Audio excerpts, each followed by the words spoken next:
Right then, what a night last night. Not sure what we did, not sure how we did it.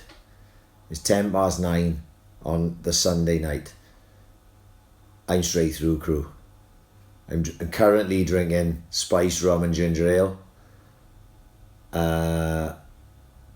Trying to upload the podcast, taking me all fucking day, trying to get it off Boss Brewery because they record it for us. I've no idea what it sounds like. Absolutely no idea. I'm hoping it translates well, right? Obviously got a good big shout out to Boss Brewery. If it wasn't for them, we wouldn't have been able to do what we did last night. Massive shout out to Chili and JMW Heating for the sponsorship. They changed the game since they've come on board. To everyone that was there last night, thank you very much. It was, honest to God, one of the most satisfying things I've ever done in my life, to see people enjoying themselves like they did. I just really hope to the people that weren't there, that are going to listen to what comes up. This is completely unedited. I've not listened to it. I've no idea what it's going to sound like because it's completely off everything that we've ever done before, right? It's the two of us with mics in front of 75 people causing aggro. I hope that it translates well. I've no idea. Big shout out to Boss. Big shout out to JMW Eaton. This is episode 78 of the AiC podcast. This is Ask AiC Live. Good luck, everyone.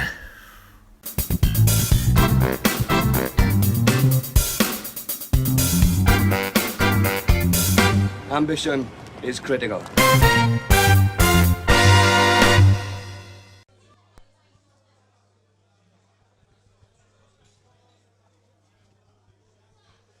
Good evening, everybody. Hello. Good evening, everybody. Welcome to Boss Brewing. Who smashed a glass?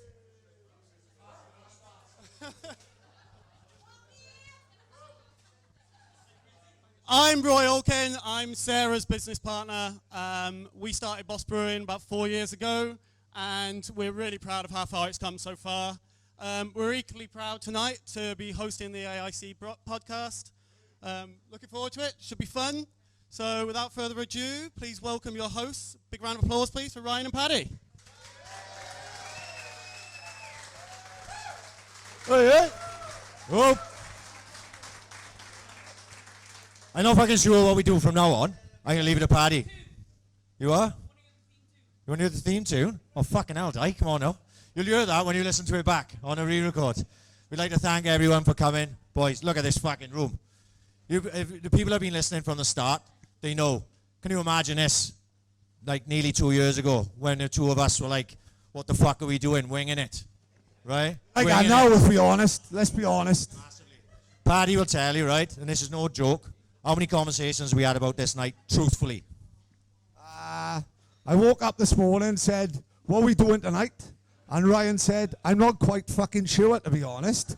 All I know is downtown Owl Brown is coming. And that's all we fucking need. We don't give a fuck. We don't give a fuck about nothing else. The only Instagram film reviewer who've never written a bad review. It's fucking unbelievable. He's like me, reviewing a film. It was fucking really good. I've never heard him see a film go, that was fucking shit. He watched Lion King 3 the other day and went, do you know what? It's half tidy. He's like me. Easy going, mate. You've just got to be easy going. I'm the worst person to talk about anything in life. A night out, good night last night, best night ever. Fucking brilliant. You got locked up naked, end up getting raped. Best night ever, I don't give a fuck. That's my missus. She'll send me to the shop. Where are you going? I'm the only person in my house who goes down the shop. Fat, lazy cunts, a pair of them. Let's have it, right? I love them. My daughter's 14, lovely girl, won't leave her fucking bedroom, does my head in. Donna, as you can all see, a lot of you probably never met her. You're thinking he only calls her fat cunt on the podcast. No, genuine, she's a fat cunt. You can have a look. She's over there. She's a lovely girl, oh, we love her. But problem is, she's got a funky bump now. So in 2 months' time, she's going to end up Wayne Saunders and be devastated. I don't walk in, Wayne Saunders going to end up bashing the fuck out of her.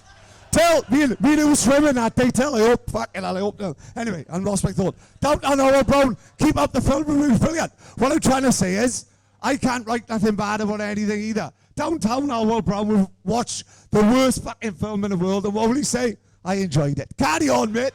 Nothing wrong with a bit of positivity. I like that. That's why he likes the fucking podcast. Yeah, exactly. You see now, you just see this moment here, right? Me sitting here looking at him, laughing. That's what it's like every fucking week. You know what I mean? I don't even need to say much. I just like go prod him. I got like a big stick like across the table. Go on, Pad. Go on, Pad. Yeah, go on, Pad. Now and again, we'll get someone in. I'll tell you, we'll get someone in. Darren Wilson. Fucking, the stuff that fucking guy had done, wasn't it? Unbelievable, right? Fucking, he trained cleverly in the biggest fucking show in the fucking world. Mayweather versus McGregor, wasn't it? And he was funny as fuck. Darren Wilson, I don't think Darren Wilson realises everything that he's done. Because we went fucking cleverly. Mayweather, McGregor. It's 3 hours, We went like that, boom. We went like that. That's genuinely what we said. We went he said, what are we going to talk about? I said, mate, he was in a corner, but cleverly against Badu Jack at the Mayweather-McGregor fight. We've got a fucking hour and a half just on that. Exactly. So where we went there. Mayweather-McGregor. What was it like? Fucking brilliant, but. And that was it. It was done. Fucking winding up. I was like, fucking hell. I started talking about fucking shagging birds at school. I was fucking devastated. Fucking couldn't believe it. Oh, so God, we could brilliant, not believe brilliant, it. We're looking across the table at each other going, fuck do we do now? Unbelievable. Fucking brilliant. But we've had then, it was fucking guys like The Rock, The Rock. Shout out to The Rock on the door. Unbelievable. Hey. Huh? The AiC podcast don't fuck around. Right. We go proper old school on a door. If we're having a doorman, we're having Rocky fucking Reynolds. And then he was someone like our cunt. We can't shut him up. He comes in, he takes over the house. He's cooking Tilly tea. He goes up, he asked me 3 times where the toilet was. I caught him in bed, tucking Donna in, right? The best thing, Rocky, everywhere he goes, he'll fucking take over, right? Fair play, he shouldn't be alive now. He had a bad heart. They took him in, they gave him a fucking operation. Within 3 days, he's taking over, he's walking around the ward, right? One guy next door to him in the next door bed, he only went in for an ingrowing toenail. Rocky ended up giving him a triple R bypass. He didn't give a fuck. He takes over. Fucking the doctor's like that. Who's this lunatic? Fucking hell. He kicked the doctor's like that. He kicked me out of Quincy in 97. Oh, fuck me down. There we are. It's all downhill from here. Right. Look, guys. You know the fucking drill. I'm going to intro this properly for the fucking proper AiC nerds in the house, and I know there's enough of you. This is episode 78 of the AiC podcast. Can't believe I'm saying this. This is Ask AiC Live. Give yourselves a fucking round of applause for being here.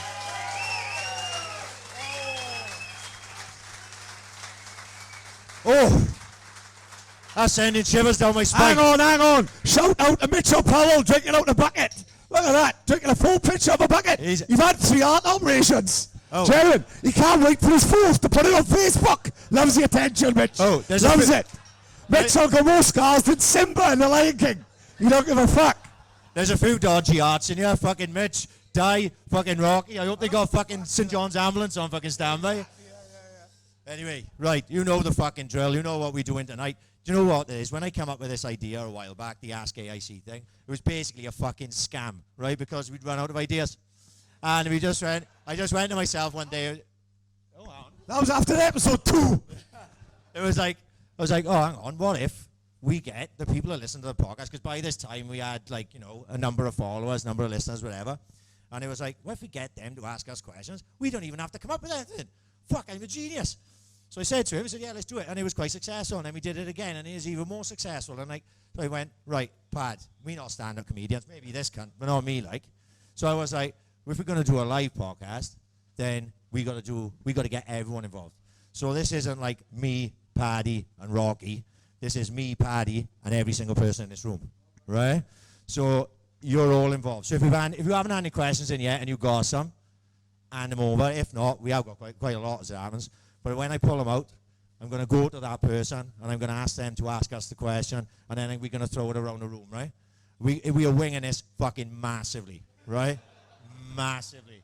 Genuinely, right. Nige, you've done a podcast. There's a number of people in here that have done a podcast. Top man, Nige, fair play. Right. When we do the podcast, right, I got notes like this, right? I'll have a note like that, and I got like a couple of pages, like, because like I can't riff like him, like he can just doesn't matter, he can just turn up with nothing. I turned up with nothing tonight. Paddy got the fucking notes, so God knows what's going to happen. No, I'm just saying, apologise to Donna for calling her fat cunt. Why the fuck? And on the fucking thing, who looks like Tom Cruise? I looks like fucking Rocky Dennis. I've never seen that fucking poster. What the fuck is that all about? Look at the fucking jawline. You've got a jawline like Buzz Lightyear, and I'm like Simon Weston. He said after the grammar wins it quids in with Rocky. What the fuck is that all about? He said to me the other day, he goes, right, Ryan, what the fuck have they done with that True Boots thing? He said, you look like Tom Cruise, and I looks like a right fat cunt. Disgusting. And I goes, I said, Pat, look, I don't look like Tom Cruise, but you're only about 2 steps away from a right fat cunt. You know what I mean? It was like, you know, what do you want them to do? Like, no, they're not miracle workers. My brother said to me, they actually took a couple of Paddy's chins off, huh? I was like, fucking hell. And he also added a personality to his brother. Hey! Sorry, Angel, he's joking. He's joking. There's the first one of the night. Fuck you, Billy. Let's get him in early. Fuck, let's get him in early. We had our first disagreement this week, right? We had our first disagreement. Everyone in here paid a tenner. You fucking mental. I wouldn't pay a tenner for this. You all fucking mental. Fuck that. So I said, how much is it? And he told me. I went, fantastic. I need a new Hoover. Our and Mike Dyson have blown up, and Donna got her eyes on her, what's it called? Shark. These things are so strong, they pulls up the lino from your fucking bathroom. I said, we getting one of them. Do you know what Ryan said? No, we getting mics. I said, mics. What the fuck do we need mics for? He said, well, we told the masses. When we said we was having a live one, we spent it on equipment. I said, fuck them. Donna needs a new Hoover. Fucking mics. Who can use who a lot of mics? I'm buying a new Iron Mike Dyson, are we? Fuck it. I had to have a proper grown man chat with him. Oh, Mike. ridiculous. Fucking hell. I had to break it to her. She fucking spoke to me all week. This is not for comedy effect. This is a genuine conversation we had. I swear on my life. We haven't hoovered since fucking 2 weeks. There's fucking rats in my living room. Since New York, we don't really like to mention New York, especially now Bushby have booked Amsterdam for Liam Gallagher. We not mentioning that yet, no fairness. I'm taking a daughter to Treacle Bay, June. I can't make it. Right, so should we just fucking start at the start? I got a load of questions in, yeah? Fuck knows what's happening. I haven't looked at any of them. So we'll just shuffle them up. If you don't want to ask the fucking question, you don't have to, right? Just say no, and I'll just abuse you, right? That's basically what's going to happen. So I'll start there. Green one for the Saints, Pat. 100%. Oh, hang on. No one put their name on this. Some anonymous prick out there. And do you know why? I don't even know whether I should write this. Why does Paddy call Donna the fat cunt when she clearly isn't? She clearly is. Dawn, stand up. Stand up, Dawn. What's that who is? She's got... Dawn, what's that who is, yeah? What's that? Yeah, but she's beautiful, so it don't matter. You know, hey, fucking hell. Whoa. I might be fat. Fucking sit down, you suck-calling cunts. But I might be fat, but he's an ugly twat. Yes. What a start. But I did it, honestly, I did But it. at least I got a fucking Hoover. Start the second one. Hopefully. Hopefully The Adams, you fucker. Morgan Adams, oh man. Morgan Adams, oh man. Of course she's not. I absolutely idolize as a kid. What? Oh fuck, hang on. The rest of the question it did say on the bottom, I would. I would. So that's Adams. That's Adams. The Adams. Oh fuck, look out, she got his number. Fuck it up. The Mount Pleasant boys don't give a fuck. We'll get up in all of it. Tilly's sleeping at Pampers tonight. We got a menage a trois. We don't give a fuck. Me and Adams, fucking hell. What a fucking bed that gonna do. 2 fat cunts and a skinny cunt. It's gonna be a hell of a night. Thank God we bought our new Ultimo mattress last week instead of the Hoover. Right. This is a serious question, right? If you could, and obviously I want people to chirp in if who comes up with a better idea than us 2 dull twats. If you could travel back in time and change a sporting result, what would it be? And that's from the main man, downtown Lower Brown at the back. Yes, oh boy, yeah. He's like sitting at the top of the table, isn't he? Right at the back, eh? So we can all Like see Tony him. Soprano when he got shot, isn't he, from behind. We see him. I genuinely, my answer to that would be, fuck, that Swans Cardiff game where Coker scored and fucking beat us. That's just the first one that comes to my head. Because we had a hell of a day that day. Remember, that was the riot in fucking, what's that pub on the Griffin? I think we told that story. Like, we was in there watching a game, Coker scores. It's all Swans fans. We didn't go to the game. My brother went, a lot of boys went. And we were in the Griffin, watching a game. The game finishes. Someone picks up a chair, launches it through the TV. I swear to God, Pad, what was it like? And then it was a full-scale riot between Swans fans fighting each other. And it was me, oh God. We didn't know which side to go to. No. Fuck off, you cunt. Oh, then again, fuck you as well. We didn't know, did we? We didn't know what the fuck was happening. It was fucking mental. I started fighting for the telly, didn't I? Right, if you know the Griffin, right? If you know the Griffin, it's got like a stepped-up middle bit, right? And we were standing in there just watching the game on a massive screen that come down like that. And it was fucking chairs flying over our heads. It was all going off. And we were just standing like that, going, oh, that's right. It was like watching a Wild West movie. For 1.5 hours. It was crazy. Yeah, it was great. And all of a sudden, the bouncers were running past us and going, you all right, boys? And I'm like, yeah, we all right. There's a photo on my Facebook, and generally there's 5 of us left, and me, Mucky, my night driver Steve, I was working with the type of others, and it's just literally us and the bar staff, and they closed. The traffic cone on your head. Yeah. Traffic cone on my head, just to be like, a prick, like. But yeah, that was the first one I would have taken that away. If I could turn back time, change the sports result. West End beat Saints in a final. Fucking blue nose cunts. I fucking hate them. Tamil scrubbers. Tits Crow, Ryan Crow, but yeah, what a wanker. Fucking Saints 0, West End 5. Pretty much the story of the 90s, you know what I mean? But would you turn back? Would you change anything now? Would you look at West End struggling with 2 teams? You know what I mean? Struggling. The only people that get back, if their name's not Saunders, they're not coming in. We are Saints, like, Sam boy. Stick the fucking knife in and bad fuck up. We got another question. It's anonymous. A lot of anonymous people in here tonight. This'll get something going, yeah, because there's a lot of United and Liverpool fans in here tonight. So this is a question that's been asked a lot. Scholes, Gerrard, or Lampard? All right, I tell you what, we'll do a fucking vote, right? Because we got enough in the room. Right, let's have some hands up for Scholes. That's not a bad number. Scholes weren't bad. That surprises me. No, but I think if you're going to be football, if you're going to be biased, do take Gerrard. But if you're going to talk about football, when he talks like Gary Neville... Can we have the Scholes in the air so I can check them out? Right. Can we have Gerrard? Where's the Gerrards? What? Rocky. Fucking Rocky. We can't put 2 hands up. We're going to fucking what? Lampard. What's a couple of Lampards? I think Scholes wins that one. There we are. That's the first question. You answered. Give yourselves a round of applause for that fucker. Kurt wants to say something. Well, Leon Britton. Of course, we'll all have Leon Britton in front of them. Fucking hell. They're fucking hopeless. They're no Leon, are they?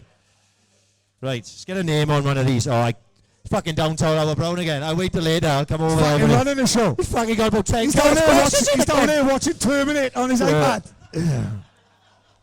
There's no name on this either. Fuck. Right.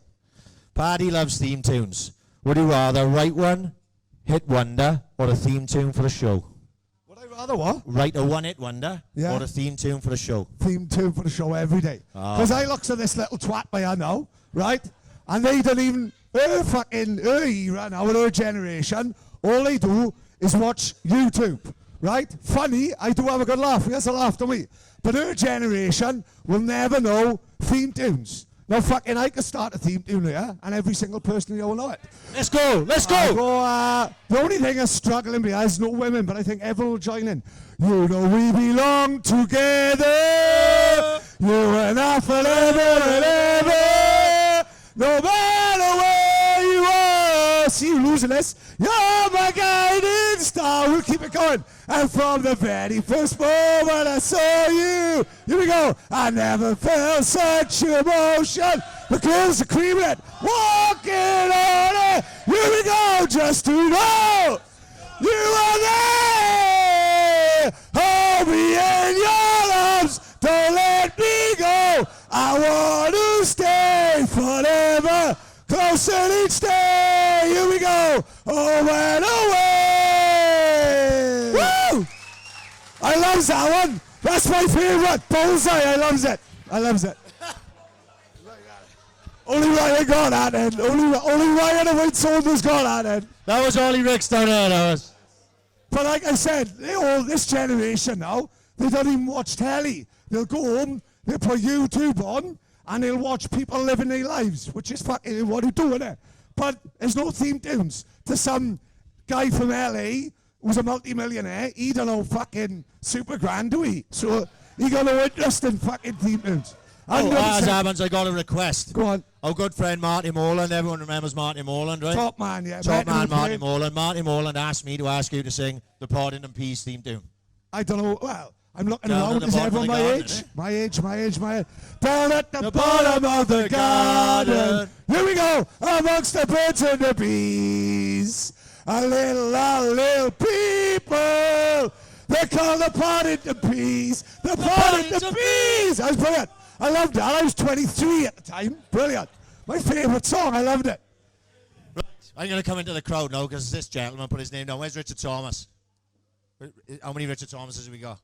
Someone put their fucking hand up. But yeah. You don't want to put his hand up. The little blackhead bastard. What are you? Right. Get your hands up. Right. There's no Richard Thomas yet. Well, he's coming. Walk now. He'll fuck off. I know. I won't be fucking paid. That's a guy Rocky kicked had him. out. Rocky had him in headlock. Hang on. Who is better? Bear Grylls or Ant Middleton? Well, obviously it's Lee West, isn't it? Yeah. I mean, fuck them nonsense. Lee West tells them what to do. You know what I mean? Listen, Lee West was drinking water out of camel shit 20 years before Bear Grylls. I'd have fucking Alex Grills before Bear Grylls. Fuck that. We don't give a fuck Ant Middleton. Ant Middleton have had one show on fucking Channel 4. Dwyer and Westy been trying to get on Spike TV for the last 3 years. We can't get on him. He was on Naked Jungle with Keith Chegwin the other day. Westy had to get his cock out just to get on TV, did he? Unbelievable. Fucking I must have Bear missed that one. Grylls. Oh, no, I'm not doing that one because my parents are here. So Oh, you can use shut your up! fucking You're imagination a on that fucking one. fatty. Who gives a fuck? Lick your mother out. Gentlemen. 100%. That's why I don't answer that one. There's That's no my way. parents over there. There's no way I'm sucking your father's cock. And that's gentlemen. Right. 100%. Oh, I'm a guest. And I'm glad Ryan had that question, because my mother been dead 20 years. That could have been very awkward. And I mean that. That could have been very awkward. There's some scumbag over there. Scumbag. I hope I was downtown Old Brown again. Dirty bastard, what he is. He'd have put his name on that one. He owns it. He owns it. Fucking hell, bells, yeah. Oh, hang on. Right. Malsters or... This is for me. No, I can't answer this. It says Malsters or Saints. That's fucking easy, Saints. Oh, right. Mitch just had another heart attack. Shove it up his pocket, number 5. He got a scar along his ass now. Let me just say this. Them boys know that I love the Malsters, boys. You know what I mean? They've been... Yeah, well said, Mitch. Yeah. I'm only talking, you're all a bunch of kids. And it says Niall or Cian. I'm like, well, obviously Cian. He's better. I see Niall in the sports I thing. hope my boy never listens to that. No. I him listening back in about 10 years. Dad, no wonder I got a fucking complex No. of a coid. Let's have it right. You've got 2 boys, and I seen videos of them both on Sports Day. Cian is like a fucking, Moses Kiptanui. Yeah. Niall is like a little spastic kid. He's nothing to do with us. Cian was He's so... adopted 100%. He's running like a fucking woman. Yeah. Oh, that kid, get out of that fucking hell. Cian Not a problem for so him. fast, he beat the black kid. That's how fast he was. That's not even a fucking joke. The kid's Fijian. Do you know what I mean? The kid is not Fijian. Fijian. He beat him in a sprint. I couldn't work it out. I've never heard of a Fijian runner. Was he like Bordy's boy? Bordy's boy is 12. He's 41, isn't he? Bordy's boy is like that in Dumbarton School. Unbelievable. I've seen the videos of Bordy's boy. Ridiculous. He's Fucking 41 and he's a D. Fuck me. Stroll on. Simon Williams. Where are we here? Oh, come on, Simon. Yes, I. Right. Hang on. You got a number on ya? You got a number on ya? Are you Phone gonna number? get up and do it on the mic? Why not? Oh, Well, I'm sorry, he don't give a fuck. He's in it. Oh, he's in his feeler BJ like John McEnroe. He don't give a fuck. Right, Swans Day, Fucking hell, my head's gone. Swans away day memories for you two boys. What's the craziest trips you've been on with the Swans? And Ryan, I know he's been with Binan's ethnic tours. What's the memories of travelling with them? Well, actually, I already had this conversation with our table, so sorry they're going to bore you again now, boys. All these 3 questions are done in one trip. I know my mate Stormer was with me on this one. There's a few of us. We went with Binance to Sheffield United, right, in the FA Cup. You know, when we beat them, when Leon Britton scored, Tom Butler scored 2, Leon Britton scored FA Cup, yeah? We were in League One and they were in the Premier League. And this is why I always hated that twat Neil Warnock. It was nothing to do with him being a Cardiff fucker. It was because he didn't give us no credit that day. But anyway, we left. I was in a gate. Binance lives on a corner from me, right? So Binance picked me up. And we went to the gatehouse. We were in there 5 in the morning. It was all happening. I'm just not going to get into the details of it. Started early, let's put it that way. So we got up to Nottingham, right? By about soccer AM was on. We were in the pub in Nottingham. It's called the Magpie. It's Notts County's pub. And Binance is banging the door. And we go in. And there's like 52 of us in there. We were fucking slaughtered. I couldn't remember leaving Nottingham. I know we got to go to Sheffield. It's not like around the corner. It's a bit of a trek, like. I woke up at half time on the toilet with my pants on my ankles. Like, come in. And I fucking come out the toilet and I'm in Bramall Lane and I picks up my ticket and I woke up and the game is going on. Second half. I didn't know this at the time. I walked down and the boys are going, where the fuck have you been? I literally just woke up in the toilet. We fucking 2-0 up. Tom Butler has scored 2. I'm like, you were fucking joking. I thought they was winding me up. And then not long after then, Leon Britton had the penalty. We scored. We had a hell of a day.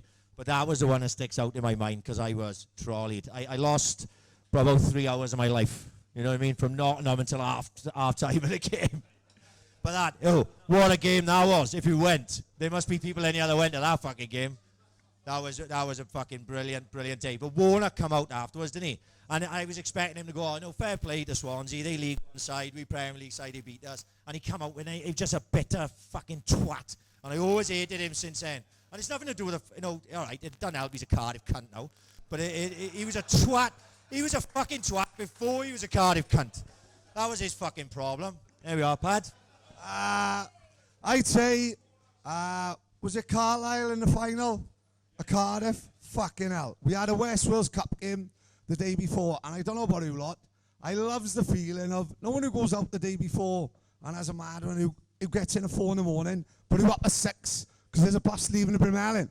And who walking into the pub pissed, who has his first pint, it's 9 in the morning, who hammered, close your ears till, 2 lines later, I'm fucking banging, I'm going, right? We don't give a fuck, right? Cardiff is an hour away. We were singing on the bus. Why was we singing this?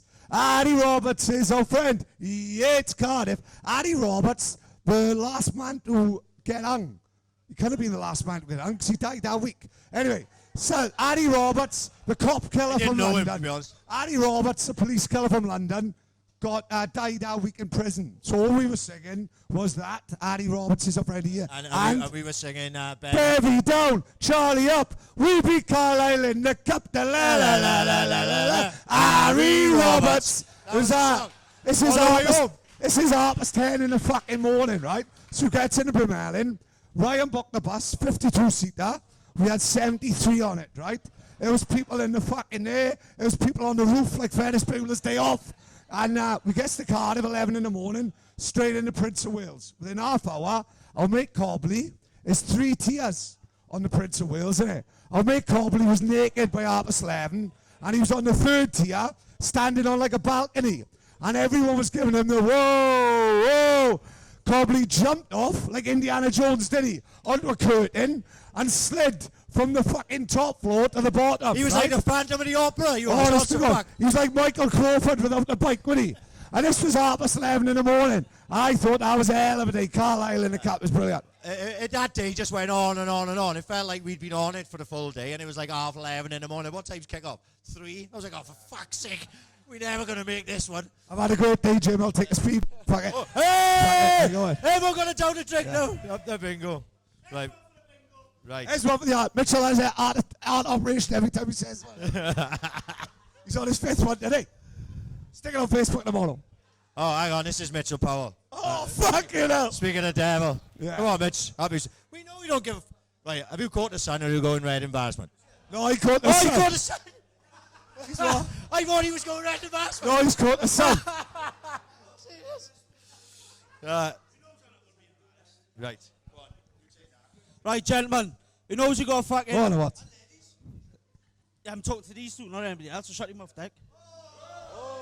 Rocky, bit of angle by mate. Come on, he's like, we got hot up. Right. Right. He knows you got Boss and Chili on a bandwagon or a sponsorship. I wanted to jump on that bandwagon, right? I was going to pay a few quid for you lot to give Bubbles Hot to buy a shout out on the podcast. But fuck it, they've done it for free. Hey! Little bastard. I thought I was going to get a fucking room out of him. Very What a smart. little cunt. On operation number 7, the fucker. I thought he was going to get over there and I was fucking spewing. It's all right. I'm going to spend the rest of the night trying to scare the cunt into an heart attack. No, fucking chuck a gram of poo in his fucking jug over there, the twat. Hang on. Assistance. Fucking Patrick Swayze from Roadhouse is calling us. What's happening? The name's Dalton. Let's have a word with the Rock, for fuck's sake. Fucking dopey. It won free. It cost you a Fuck, here fucking we go. tenner, so shut up. Battle of the Arnolds. They're going to be comparing scars now. Dio imposed one from here to there, didn't he? Dio don't give a fuck. We opened Dio up like a can of beans. He had a real one, he did. Nearly died 3 times, and then he walked the Cardiff and said, fuck, what happened? Don't cunt. Yeah. Full of shit. These art boys, they think they fucking, it's bullshit. Die's art up hurt less than his fucking toenails falling off when he walked 50 fucking miles. Exactly. Yeah. Fucking Right, nothing this wrong is with off it. Jordan Palmo's. I don't think he'll come back. It must have been something we said earlier. No. Have you thought about how many podcasts you'd like to achieve and who would you realistically have on as your most famous guest? Oh, fuck me, that's quite sensible. Hang on. I have a fucking drink for you, Wes. Yeah, oh, fuck me. Has anyone got his number? Right. No fucking way on God's earth. Because Spielberg lived with my mate Cobley for 5 years, right? And as much This is true as well. as This is much not as made he's up. a whopper, he is a hell of a boy. And we all remember Spielberg. Spielberg always his missus. What? Max, what was Spielberg's missus' name in the 90s? Layla. You go with Layla. And Spielberg's there filming her in a bikini down Caswell, right? Then he went back to my mate Cobley's house in the night. I walked into the living room. Spielberg is crashed out on the settee. So I'm like, at the Cobley, what the fuck is this joker doing in the living room? Oh, fuck, mate. We let him stay 2 nights, and he's been here a month. And all of a sudden, all I could hear from the living room is, Uncle Brian, make me a steak sandwich. Right? Fucking beauty. Spielberg's not well. He ain't coming nowhere near my daughter. Fuck that. This is genuine, right? When we did Westy's first podcast, right? That was episode 30, right? And me and him sat across the table from each other that night, right? And we were just like this, shaking our fucking heads. Who's heard that podcast? You know. I know Smudger haven't fucking heard it. The fucking plastic cunt. And my missus, she haven't heard it either. But a lot of boys, right, they love them podcasts, yeah? Westy's podcast. And Paddy rung me, right? After he left. And he's like, fuck, mate, that was amazing. I'm like, I know, mate, that was fucking amazing. And he was like, could we just call it a day now, like? And I was like, yeah, maybe we can. You know, because you get, like, excited. You go, fuck. You know, because you don't want to ever be shit or something, like, do you know what I mean? And we sort of lucked out getting this far, like. So we're like, so then, like, we've had this conversation maybe 2 or 3 times. It's like, oh, do we stop now? Do we stop now? Do we go now? Do we go 100? Do we go, where does it end? But what has happened, right, along the way is something have always popped up. So you go, right, we got these next 3 weeks sorted. And then you think, get to the end of it, and you go, oh, should we just call it a day, Pat? And then you go, oh, no, Leon Knight just fucking sent me an inbox. He wants to do the podcast, like, and shit like that. So we don't know what, genuinely, we don't know. You know, are we going to do 100? Are we going to do 1,000? You know, who the fuck knows? That's the genuine answer. All we don't want to be, I just don't think, Monty Monty Panesar. No, Monty Python, what do you call it? Basil Fawlty. Fawlty Towers. He's from that town, and he's hard as fuck. He lives next door to Wayne.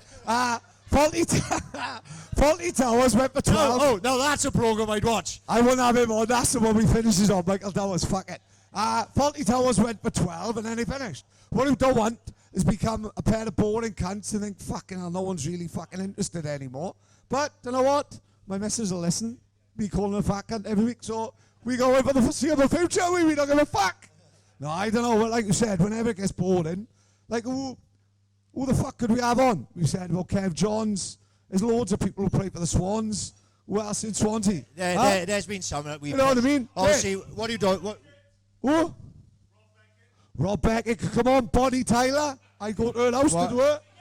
What? Obviously, what do you... Not a fucking chance. She's a big-headed cunt as it is. Give her fucking 2 hours in the kitchen. It happen. She'd be bombing me out going with the Adams. Johnny Shalhoub fucking need an interpreter for that twat. He's not doing a fucking podcast. I'm sorry. No, that is when we really fucking struggling. We gotta get Johnny fucking Shalhoub on. Paddy. A lot of people probably won't know who the fuck Johnny Slew is. But just a bit of background of Shalhoub. Oh, Wayne's coming on Sunday. Oh, Wayne, 100%. Fucking like, even tonight he's dressed like fucking Danny from fucking Greece City. He don't give a fuck. Right? So, a bit of back. Everyone in here needs a pint of what Wayne's drinking. Yeah, fuck Do you know what I mean? Drinking from the golden fountain. Use. I'll never get, a couple of years ago, we went to Benny Kazim on our mate Denty stag do. And I FaceTimes Donna. And I said, everything all right, dude? How's everything back home? She went, do me a favour. She said, you're having a fucking nightmare on this holiday. I said, why? She said, because every photo, you're standing next to Wayne Saunders. And he looks like a Greek Adonis. And he looks like a fucking fat Greek waiter. Cheeky cunt. Couldn't fucking believe it. So anyway, bit of background about Johnny Slew. What I hear about Johnny Slew is 2 stories that makes me think about Johnny Slew. One was when Saints played down Tenby, the World Cup game. And the thing with Johnny, his missus will find him any fucking where. No matter where he goes, right? Smoking Joe. Unbelievable. We call her Smoking Joe. She got a left hook like George Foreman. Johnny Slew had a fight Not like Joe Frazier, just like George Foreman. Well, Joe Foreman. What a fanny, never mind. Joe Fraser. Johnny Slew had a fight with a bouncer in the walkabout, not a mark on him. He has a fight with his missus. He's cut up like Artem Lobov. She genuinely, right? She hit him in the Mex, right? Years ago. She fractured his eye socket. Yeah. She did. He had to go to hospital. She hit him in the Mex. He landed in a plough, right? That's how hard she hit him, right? So we down Tenby on the West Wales Cup, right? The team that fucking we down Tenby with brings out sausage and chips. So as all the Saints boys walks up the sausage and chips, all of a sudden, bang! The sausage and chips goes everywhere. As the sausages are raining down on us, Joe turned up from nowhere. How the fuck did she find him down Tempe? Absolute murders. Josh Brain had to drive his car home because Johnny was hammered. Joe was too upset to drive. Murders. Then the other one is, he'd been in a house party down at Sandfields, right? And Johnny's raided a wardrobe and dressed up as a woman. He looked like Mr. Toad in Wind of the Willows, right? Big flowery dress, boob tube on, wig, hat and all that. So we goes back and we all in the Tredegar, right?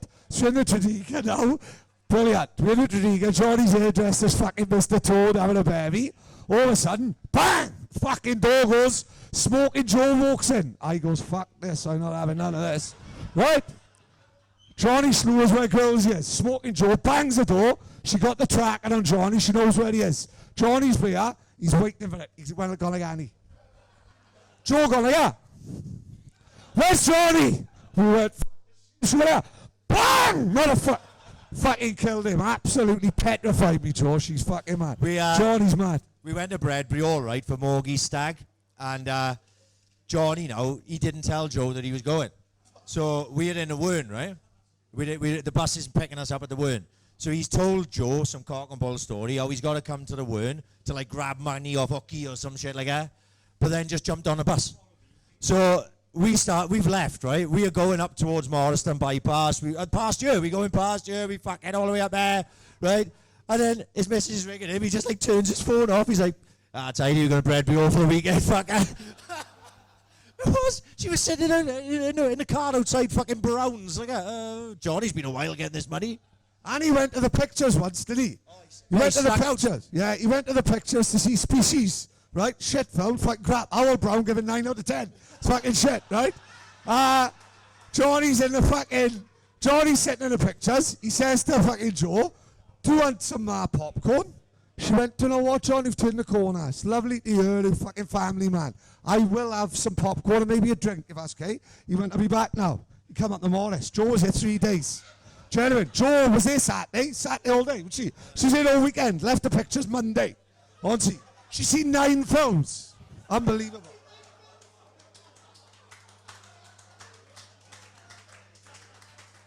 Fucking stroll on ya. Right, you got another question here. Another anonymous fucker. Most awkward or embarrassing moment during a podcast? I've had a few. Is that you, Di? You're the only other person in here that I know who's been on a podcast. Was that you?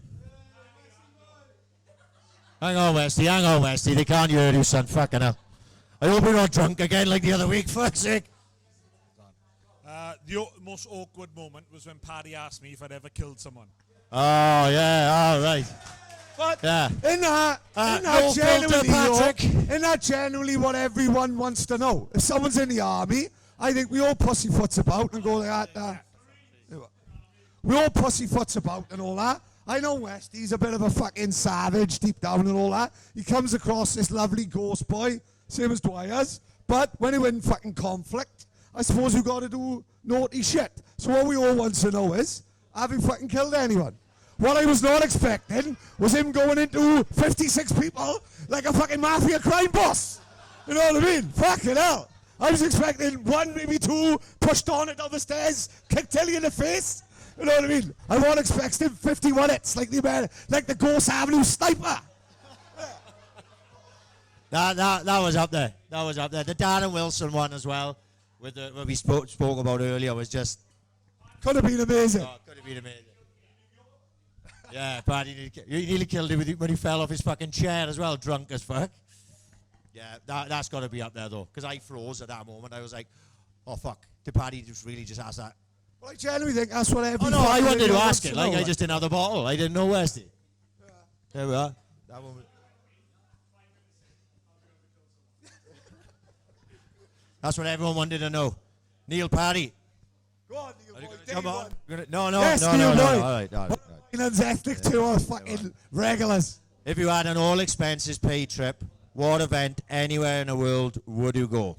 At the minute, Trek Obey with my family because she's Tampa went to New York. I'll go anywhere. I'll take her anywhere. We're going back to Cabana Bay, Florida, Trek Obey. Donna loves a caravan. Where do you want to go? Cayman Islands, Malaysia. What's the one who likes with all the swimming pool outside? Maldives. Where would Donna go? Trek Obey. Why? I love the sound of rain on the caravan. You fucking idiot. What a fucking outfit. It's fucking raining. It's pissing down. I love the sound of, like Westy, I love the sound of napalm in the morning. I love the sound of rain in Treacle Bay. Fucking unbelievable. My genuine answer to that is, with my missus, wherever the fuck she wants to go, if she ever blows me out, Thailand for a month.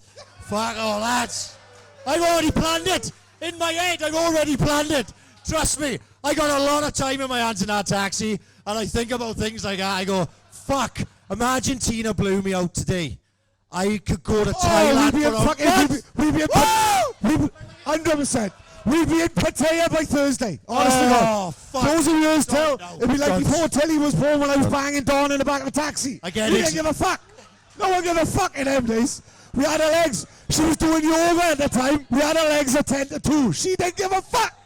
A guy, the taxi driver, looked like Alan Davis, the comedian. Who knows him, do you? Brilliant. Stoggy. I get excited thinking about it, but that is 100% going to guarantee me a body shot when we get home. Stu Baker. You get Yes, on Stu the mic. boy. Come on, Stu Yes, boy. kid. That's why I made everyone do that. Right then. Obviously, you've had a couple of... So, what is the bet for this season? So, what's the next tattoo? Nice, kid. Right. The genuine answer to that is there's never going to be another bet, and it's not because I'm a boring twat or nothing. Because you both know, well, everyone in here knows I'll do it. I done it twice, but the problem is with something like that. Once you've done it, especially to the scale the second one went, if you do it again, You look like that attention-seeking cunt that wants to keep doing these things so that you're Which always... we are, my massively. No. Oh, we love it. No. Oh, fucking hell. I'll have a fucking Dudley Lewis tattoo on my ankle. I don't give a fuck. So that's why I can't do it. But Paddy's quite free to do what he fucking wants. As it happens, come to think of it, Paddy owes us a fucking Saints tattoo. I remember, as it happens, I completely forgot about it, right? But Thomas Todd said to me, fucking a while back, remind Paddy about that fucking tattoo you had, yours. You owe us a Saints tattoo, Patrick. You owe Jamie Breen, you owe Wally Popham a Saints tattoo. That's what you fucking know. You can't go into me with a Wally Popham. I'll have a Wally Popham sleeve. You know what I mean? Fucking hell. I got one tattoo, right? Do I regret it? No, because it's got my precious daughter on it. My only worry was me, Cobley, Darrell, got drunk as fuck in Florida. We were on a family holiday. We got pissed as fuck in Hooters, eating chicken wings or dancing on a bar like Coyote Ugly, don't give a fuck. We walked past the tattooist. Now, this was before getting a tattoo was fashionable on a night out. We walked past the tattooist, and it's 3 of us. And I went, I'll get a tattoo. Darrell said, I'll get a tattoo. And Cobley ended up fighting with the tattoo artist, which is fucking... And that's genuine. The guy went to stab Cobley in the eye. It was nearly murders, right? So I got a tattoo for her, right? Don't ask me why. I seen Tom Hardy with it. I thought it looked cool, right? Italian writing. I've never been to Italy in my life, right? It's bigger. So I asked for proud father, precious daughter, Tilly. And this guy from Wisconsin, USA, said, I can do that, no problem. And it was amazing. I don't think it looks too bad. Till I got home and I Googled it. And it says, fat bastard, ugly daughter, Tilly. Right? Right? I'm on the verge of going fucking back to that cunt, right? Are we? So I'm going to get it covered up with Donna, Tilly, my old man, everyone who means a lot to me in my life, Ryan, everyone. And I'm going to have to get it back and get it changed. This fucking dirty cunt from Florida tattooed me, and he done me a fucking kipper. Probably because he ended up fighting with Cobley. I was stamping. Got it. Still what? Nicky, you're all about cunt. I got to give him credit. I try to get out to the end. You know. Nicky Mance is right. There's a Saints tattoo. No, Nicky Mance. No, mate, in all fairness, Nicky Mance joined Saints. And you know what? He's been a fucking animal this year. He would have won Player of the Year if he didn't have a season ticket at Folly Farm like a faggot. Wait, you play against the Roxburgh, animal. You play against the Mall, savage. We got fucking Pencloud next week. I got Folly Farm with the missus, mate. Folly Farm's open on a Sunday, you fucking midge. Supposed to go, imagine that, Roy Keane on a Saturday. Roy Keane's our fucking centre half. He's the main man. Roy Keane's the number one. He's our captain. Roy Keane, how do you hear against Arsenal? I'll fucking smash Patrick Vieira, I don't mind. How do you hear against Chelsea? I'll fucking kill Lampard, I don't give a fuck. How do you hear against Liverpool? No, I got Alton Towers with my missus. Alton Towers, you fucking dry-bred prick. That's what play 3 games in a month, I'll get a tattoo. I'll be alright. Faggot. That answers that then. Right, this has been put in, yeah, by some Ulster's fucker or some Roxburgh fucker. There's enough in the room. When Saints fold, what club will Paddy support? You must pick a club. And it says, hashtag Upper Spurs. So it's definitely coming from our side. It's definitely coming from outside the room. Can I be honest? Right. No, a couple of years ago, the Mall had it perfect. They had it good on the pitch. They had it good off the pitch. And me and Paul McKenna was talking and going, mate, fucking Munster's on fire, in all fairness. No, that's true. Right, in fairness. But fuck, if the Saints fold... Fucking scrapping. Rock! On your toes, son. If the Saints fold, I go to Asda every Saturday with the family. Fuck it, I don't give a fuck. I don't even want to think about it. Oh, this is a big one. We've been waiting a long time for this. A long time. Where's he going? We've pestered one man more to come on a podcast to this man. This moment is a big one. Darren, over here. Yes, Bushby boy! Right. So those who don't know him, this is Darren Bushby. Yeah! Right? Well, this fucker over here. We have been trying to get him on from day one, right? Because he got a half-tidy job in Admiral. He thinks he's Alan Sugar, don't he? Get on the podcast, you fucking faggot. We've had a lot of these. No, we've had a lot of these guys who go, oh, I'd love to come on a podcast, but my job. Oh, no. Fucking nonsense. I'm an human resources officer. Shut up, you baldy twat. Yeah, I have actually got 3 questions, and I've got to stage them because I'm trying to set the fucking scene, right?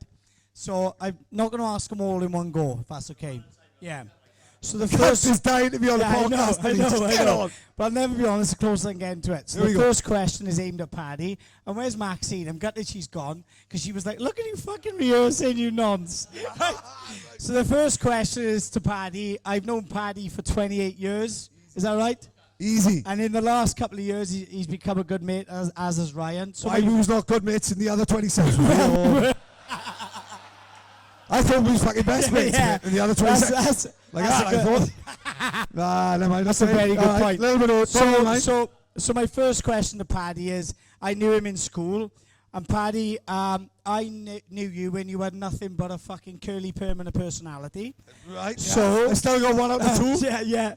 And since then, you've become a cross between Bruce Buffer and fucking Bobby Prentice. Right. And if anyone knows. And if anyone knows Bobby Prentice, he's a shit comedian. That's fair enough. Paddy, what the fuck is happening? Unlike you were a shit house for not coming on the podcast, but never mind. So what the fuck is going on, mate? How did this all come about? I'd be honest, I always knew I could be a bit of a Swansea celebrity, if I'm honest. It was just a matter of time. All them years when I was with you thinking, do you know, Push P, he's one of my best friends. Like from the age of 12 to 38. And then I thought, no, mate, who the fuck knows? I think I fucked up though. The boxing MC now, it was going really well. But I think I fucked it up now. Because in the last white collar, everyone know Carl Lewis? Mr. Saturday Night, we calls him about 10 at the singer. He's been on, he knows Carl Lewis, been on X Factor, been on The Voice. What else been on? Been on everything. Currently travelling the world on the cruises as an Ollie Murs tribute act. Swansea boy, done well, which we like that, don't we? Yeah. We like. Roger happens, you may get him on a podcast. Just remind me. I gotta be honest. One thing me and him likes people doing well. But he had a white collar fight, and it was a guy from the British Boxing Board of Control in the white collar, and I thought this could be my step into it. This could be it. Me and Dave were the only 2 fucking ring announcers in South Wales. Now you've stolen all his work. You this cunt is in Bournemouth. I got to Bognor Regis to get a fucking job. This cunt is in Bournemouth earning 300 quid. I'm with Bournemouth earning £25 an hour. Dumping. So Carl Lewis is fighting. So Carl Lewis makes his ring walk, and the guy from the British Boxing Control wants me to be serious. But Carl Lewis walks in, and I says to the 100 people in there, Carl Lewis have told me backstage that if he wins this fight tonight, it's his biggest achievement since fingering Sunita in judges' houses. Right? The British Boxing Board of Control looked at me, all I seen, bit of paper phone up, and he walked out, he didn't give a fuck. Right? Right? I mean, like we say, fucking one. I don't know how the fuck the MC had started. It was the same as you, innit? All of a sudden, it starts out as a laugh, and then next thing you know, you're standing in a room with Rocky on the door, fucking about like a twat. Right. Okay. I want to keep the last one to warm the crowd up a bit, right? Because the last one's I think is a good one. You take it back. Well, don't fucking forget then. Okay. The second one is I have had a couple of texts over the years about Ryan, and his prestigious boxing career. Oh right? my God! Oh. Ryan, the multi-champion, bro. Fucking hell. He's the only. He's the only white collar boxer to be in the WC. I swear, honestly, unbelievable. Sometimes when he talks, hey, listen. Hey, I have to say, sometimes when he talks, I tell you what, I like to think I'm quite a knowledgeable man with boxing, but I'm like, for fuck me, this guy knows his onions, right? Yeah. So my question is, first and foremost, you have only had one white collar fight, haven't you? Oh! And the second question is, if you and Paddy were to have a white collar fight, who do you think would win? I would take him and fucking Billy on at the same time. You fucking prick, fuck off.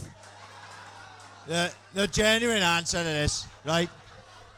He don't want none of that smoke. Oh, he don't it's want none of that it's smoke. a different fight in Chelsea on the stadium than Paddy Cullen in the ring, Bill, who fucking finished, mate. He'll be at it.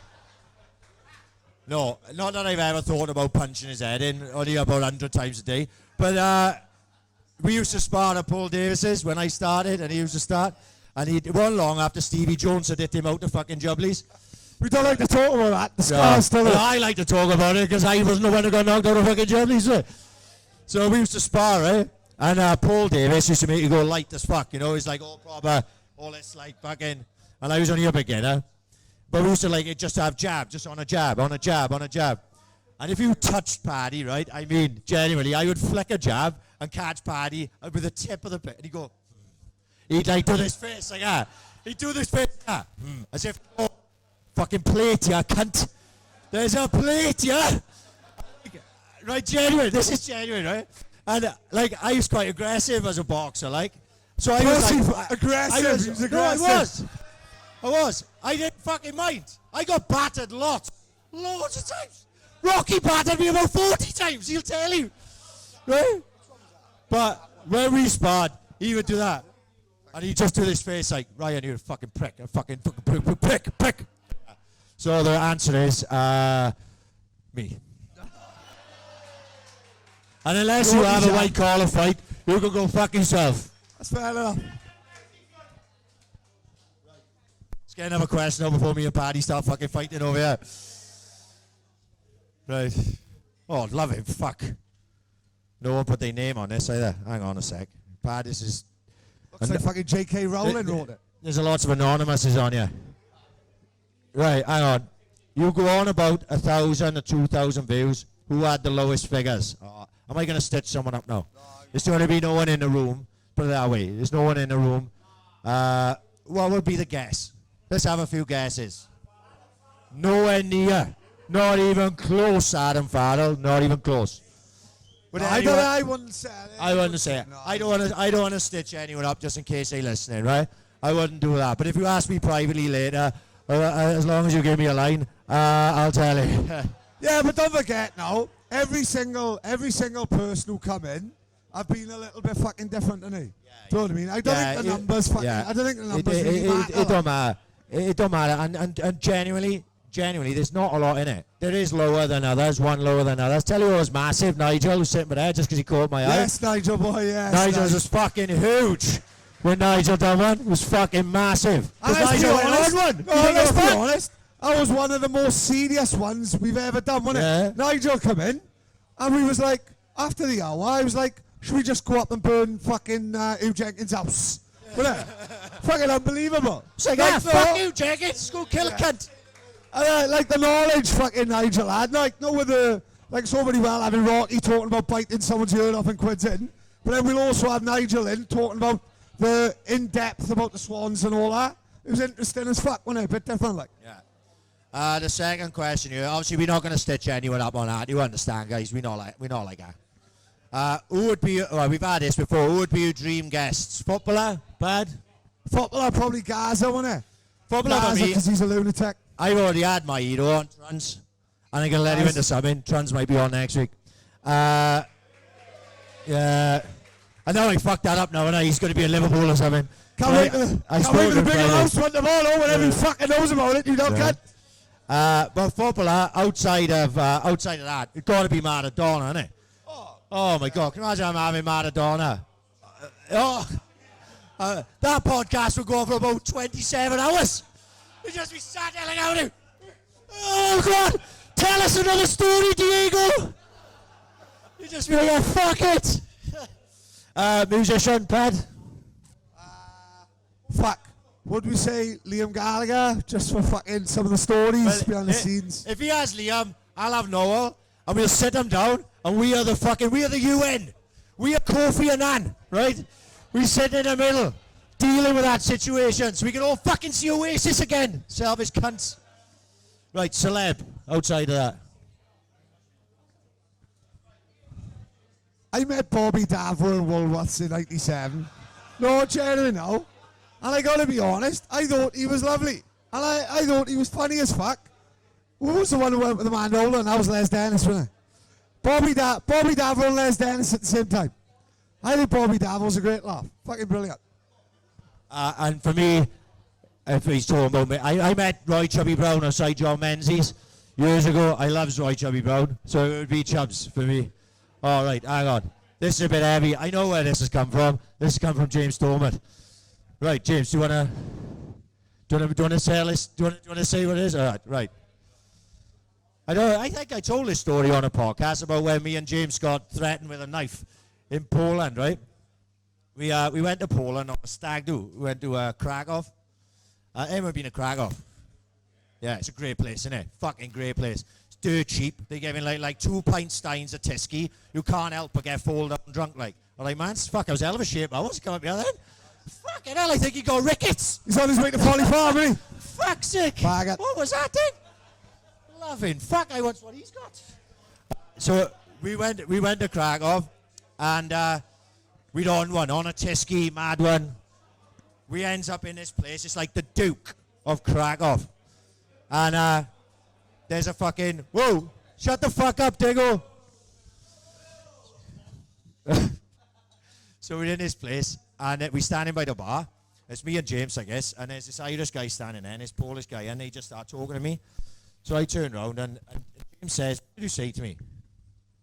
He said something to me, but this Polish guy goes, did he just call me a Polak? Right? Now, has anyone heard that term before? Now, that's a derogatory term to use towards a Polish person, right? Which I knew, because I've seen the fucking Sopranos, right? In the fucking Sopranos. You told me you was an interior decorator. Right. Have you seen the Sopranos or have you seen... No, because they said, The Wire. Do you like The Wire, Mike? Up the Mike. Yeah, I knew Mike, you know. So James haven't said that. James have never heard that word before in his life, right?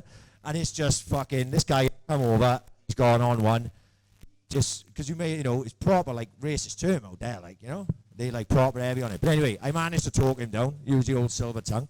We're sitting on a table, starts drinking Polish vodka, and then it started going off, and he said, are you from Swansea, so you fucking hate Cardiff? I said, yeah, fuck aye, we fucking hate Cardiff. Yeah. He was like Whistler Krakow or something, and I didn't know that there's 3 Krakow teams. And he's like, oh, we hate the other Krakow, this and that. And everyone knows Winston in Krakow. That's why I got to carry this with me. And he pulled out his fucking knife, right? And we were sitting on a round table, tables at the back there, right? 4 of us, 4 chairs, and I'm here. James is there. Winston's over here, and his Irish boys were there. And Winston, yeah, I know, Winston. No, Winston from EastEnders. Let's not get us no mistake, you know. I don't want to put it on Winston. He's probably had enough strife in his life, you know what I mean? And this guy just whipped out his knife, and he just started swinging it around the fucking table at like 8 o'clock in the morning. I'm like, that's not what I planned. I just looked at James. I said, James, mate, don't do fuck all until I do it first. Like, I didn't know what I was doing. And thankfully, the security came out of nowhere, and they dragged him out. And just, he was standing outside with the security, still swinging the knife around. And we were sitting there like, I think it's time to go, mate. I think we've had enough, like. So that was our story. Krakow was a crazy place. I tried to come home on the Saturday night. We weren't coming home till a Sunday. I thought it was a fucking Sunday. That's how drunk I was. I packed my bag. I started leaving, and he goes, where's my passport? And Mark O'Driscoll goes to me, right, it's Saturday night. We're going out. I was like, fuck off. I've had enough. Stop playing the Venga Boys, you bouncing again. That's what. Rocky's asking if haven't got a knife in you now. Mitchell Power's going to self-operate in a minute. Yeah. If he does any more fucking bevies, then... It's part of his heart attack kit. Right. Oh, Harjit. Right. Yes, our friend, right. I got to tell a story about Harjit. 100%. Top man. Not even Harjit knows it. I'm even pronouncing your name right, I know, right?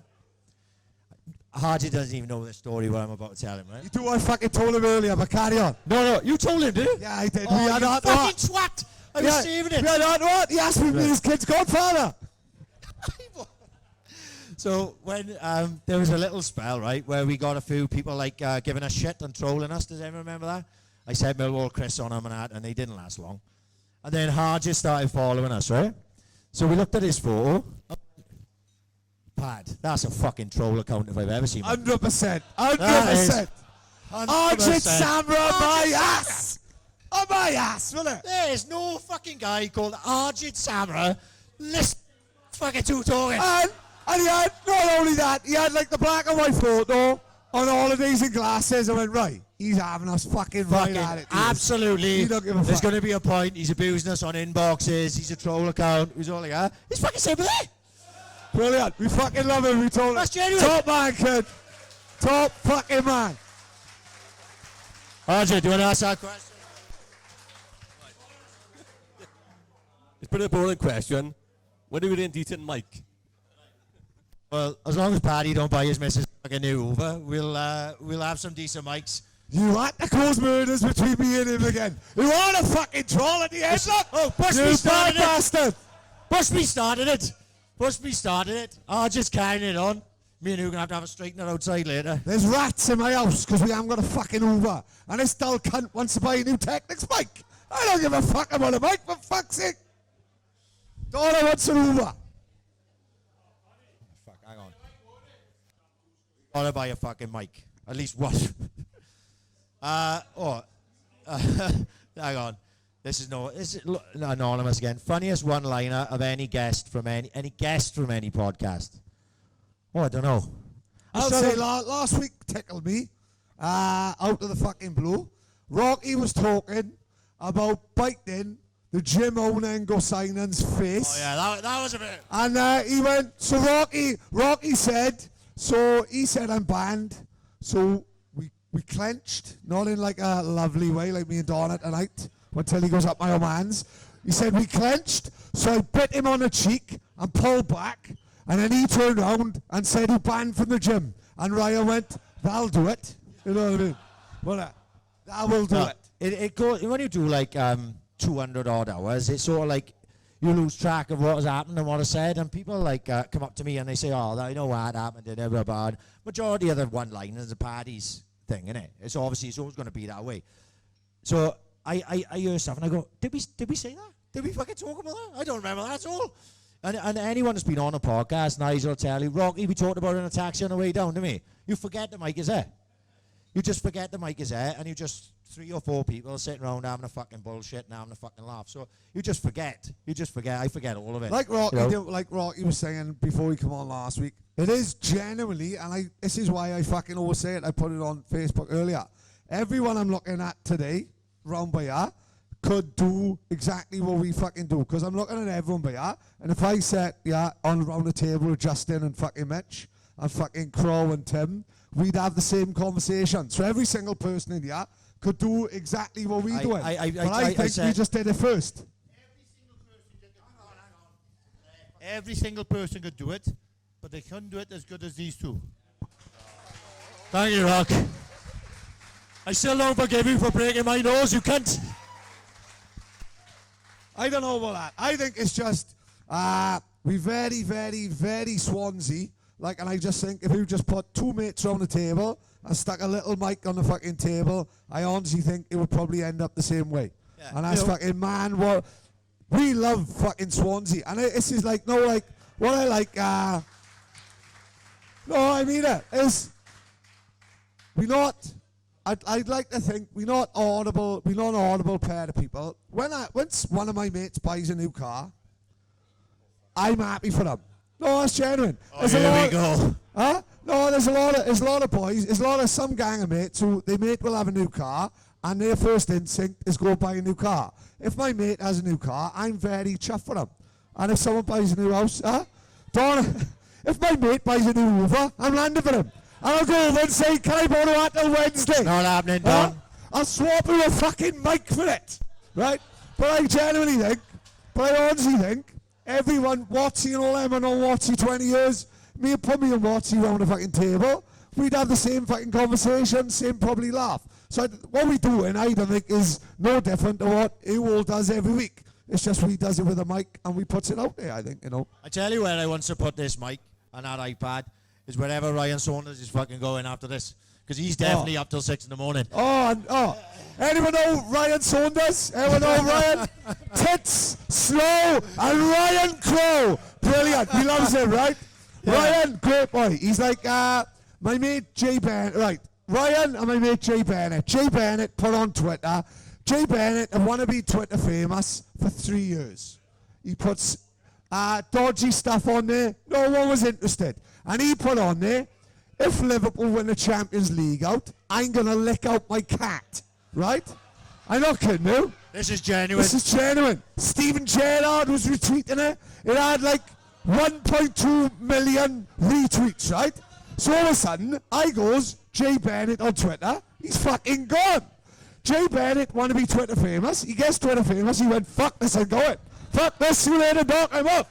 I've had a great day, Jim, I'll take a speedboat, right? Well, Tits Crow, Tits now and Ryan Crow done the same. Ryan Crow, very funny boy on Twitter. Funny as fuck, isn't he? He's stitching you out. Good laugh, right? He's a good laugh on Twitter. But then he sang a song about a Cardiff fan who passed away. Fuck him, we don't really care. He's a hooligan, we don't give a fuck. So he put it on his WhatsApp group. And then some naughty little cunt puts it out there. All of a sudden, you got like fucking Cardiff family saying Ryan Crow, Ryan Saunders, what a wanker. Ryan Saunders, what a wanker. It's like 100,000 people. Ryan Saunders, what a wanker. Did Ryan go, come on in, I'll hold my hands up and face it. He went, yeah, I've had a great day, Jim, I'll take his people, fuck it. I go. He done a runner. He didn't give a fuck. He said, fuck that. No. I don't have that. Next thing, week later, he's on all these and creep with his missus. He didn't give a fuck it.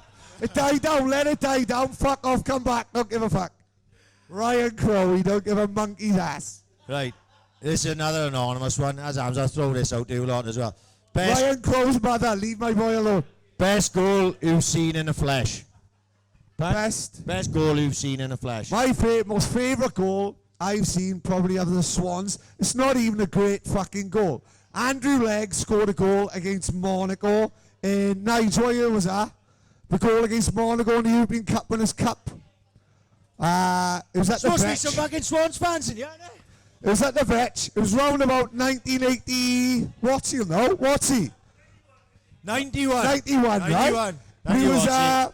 We played Monaco. We was playing Monaco at the Vetch on a Tuesday night. It was 2-0 down. Monaco were one of the biggest sides in Europe. Leggy has the ball in the 6-yard box, takes it past the keeper, rolls it in. I've never, ever seen a stadium go as fucking mad as they did that fucking night. Bill, he was probably there. Like, I was like 14, 15 years old, couldn't even see the goal really, but I was like, fucking, that's when I still remember to this day. That's one of the reasons why I love football. Not love football today, but loved it then. Tuesday night against Monaco, we lost. But I remember that fucking goal till the day I die, even to this day. Like, brilliant. Well done, Pad. Old cunt. I think for me, it's got to be Trundles in the LDV against Amazing. Carlisle. Great fucking finish. Because the seats we had, right? Lee's missus, Amy, was working in a fucking ticket office at the time. And she sorted us out a bus worth of fucking seats on the halfway line, like sitting towards the front. That think she left the fucking office. I know, yeah. It didn't work out for us after that. I had a queue like a prick. And where we were sitting, you know, the ball came from right to left, innit? And we were like down the back of it. So when Trundle opened his body up to volley, you were just looking over his shoulder when he hit it. Well, I was anyway, but it had been a long day at that fucking point anyway. I don't even think I was in the toilet with Ryan Crowe smashing out the gram. Fuck it. Slagging off dead Cardiff fans. Anyway, are we going to hear rant on that? Oh, hang on, Stu. Come on, hang on, Di. Go on. I said James Thomas against Hull. Oh, yeah. Oh, Di Griff there. James Thomas against Hull. We was there for that, a lot of us. Fucking, it's just a moment in time, innit? Do you know what I mean? So hang on. Oh, Mitch, go on. Trundle against Yeovil. Trundle against Yeovil. Brilliant. Trundle against Yeovil was a Friday night, right? And if you remember, it was the first full house in the Liberty, because Yeovil don't need no segregation, because they're all a bunch of fucking cheese-eating fags, right? So they had like 20,500 in there or something. And it was fucking freezing, wasn't it? It was fucking Baltic. And then Trundle went and scored our goal. What else we got? Hang on. Come on, Stu. Right, gonna show my age a bit here now, right? But 1991 FA Cup, first round, against Cardiff, Jimmy Gilligan. Paddy knows. Jimmy Gilligan outside the box. Jimmy Gilligan. Hell of a strike. Jimmy Stu Gilligan. Biggs, hang on. We got some more. Same about Leggy against Monaco. Grobler was in goals. What a strike! What a strike that was. I think that's one of Patty's favourites. Hang on, Ryan. Hang on. I'm gonna work my way around the room. Yeah, fuck. I feel like Robert killed.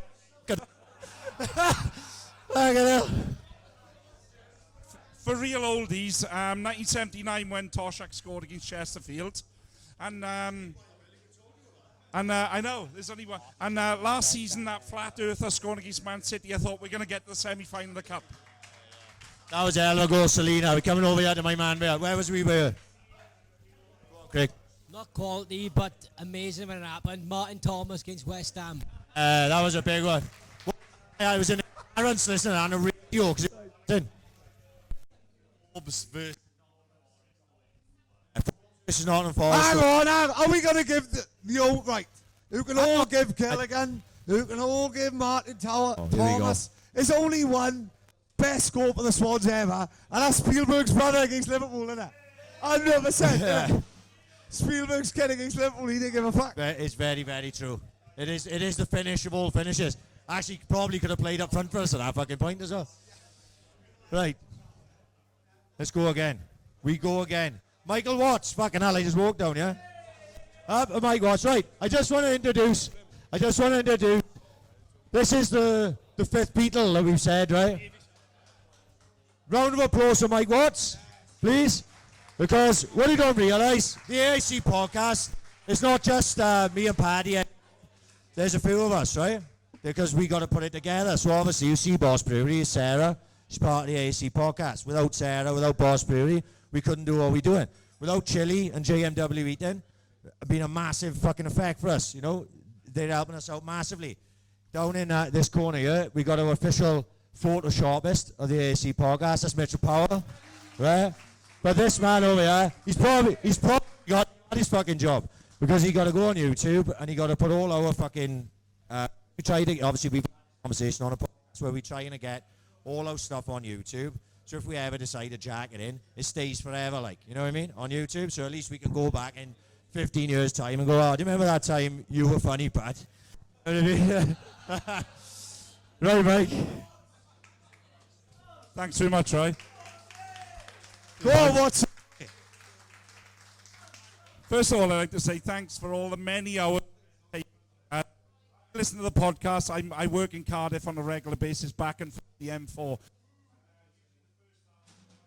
Way back. There we are. With the rock last was on the way up, on the way back, and the next day I'm back in Cardiff again because it lasted over 3 hours. It's fantastic, the stories. Well, thank you both for the entertainment you provided. It's been brilliant. Absolutely brilliant. My question is for both of you, but it's probably leaning slightly towards Paddy. When you both played local league, what was the more... I'll give a context.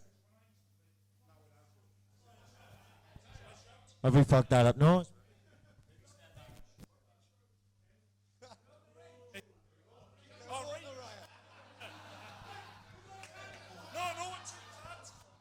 I knew we should have bought a fucking Uber. Hello. That's to do with range. A little bit of context. When I used to play local football for many clubs, one of which was West End, one of which was the Malster, so I'm sort of cutting across a few areas here. I was absolutely obsessed with football. I'm still obsessed with playing. I still harbour thoughts of playing, even though I've just turned 50 and it's all over for me. But such to the extent that if it had been a really bad week's worth of weather, I would drive past the pitch I'm playing on Saturday, on Friday night, just to see if I was in with a chance of playing Saturday. I was absolutely obsessed with playing. So my question as to both of you... was, isn't it? As everyone I know was. I think so. Well, we'll see. My question is probably leaning more towards you, Paddy, but for both of you, when you did play, was it more important, the football? Were you more sort of focused on the football or the crack afterwards with the lads? Let's have it right. Everyone dresses me up with this fat cunt who can't play football and all that. I fucking absolutely fucking loved it. The only reason I was in the fucking thirds listen, this cunt won 3 players of the year in 4 fucking years, and I didn't move up to the seconds. And I'm the cocky one apparently. And mate, genuine now. I think now, from the age of 18 to fucking 31, all the fucking mattered was football, wasn't it? And I'm talking about all of us, like, I'm looking at Tim, I'm looking at Crow, looking at Mitch, looking at Justin, looking at all the boy bad over here. When you were 18 to 31, Saturday morning, right, was fucking, he'd be in the Brimellen by 12, he'd fucking be on the pitch by 1:45, he'd go and watch the first team. I know we say and I'm the biggest saying, if it's working off the pitch, it'll work on the pitch. And I'm a massive fan, I'm a massive believer that if you've got fucking 50 boys going back to the pub, it's a lot better than 3 boys in the pub and winning on the pitch, innit? So I think you've got to have a mix of the two, innit? Like, mate, don't think that I'm going on a Saturday going, oh, I don't really give a fuck if we win, as long as we fucking all back doing lesbian karaoke in the Villiers at 7 o'clock, which was good. Lesbian karaoke was good, mate, at the time. But, oh yeah, mate, it was fucking, brilliant. and He wouldn't fight one of them. They was all fucking hard as fuck, unbelievable. really. Rocky come down for lesbian karaoke, he sung Sweet Caroline and shit out, didn't he? That's how fucking mad it was. For me, like, that's when I knew I should wrap it in. Because, oh, fuck, there he goes, Zach. There he Dirty goes. job! There he goes. He's got his head on upside down over there, look, Darren. No, I mean, with the football, it was like, I realised that I wasn't enjoying it. It was just, it was something for me to do. When I crossed the line, I was all right. But up until that point, I was more interested in going out with the boys. And that's when I knew I had to fucking jack it in. Simple as that, basically. Well, like I said, like, I'm looking round by here, and nearly everyone I'm looking at are people I've either played with or played against.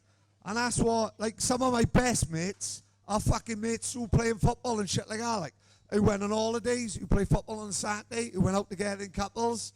And I do think if fucking like I said, I am got a boy, but if I had a boy, I'd encourage him to play sport, play football, because not only through the sport and playing sport itself, it just gives you mates.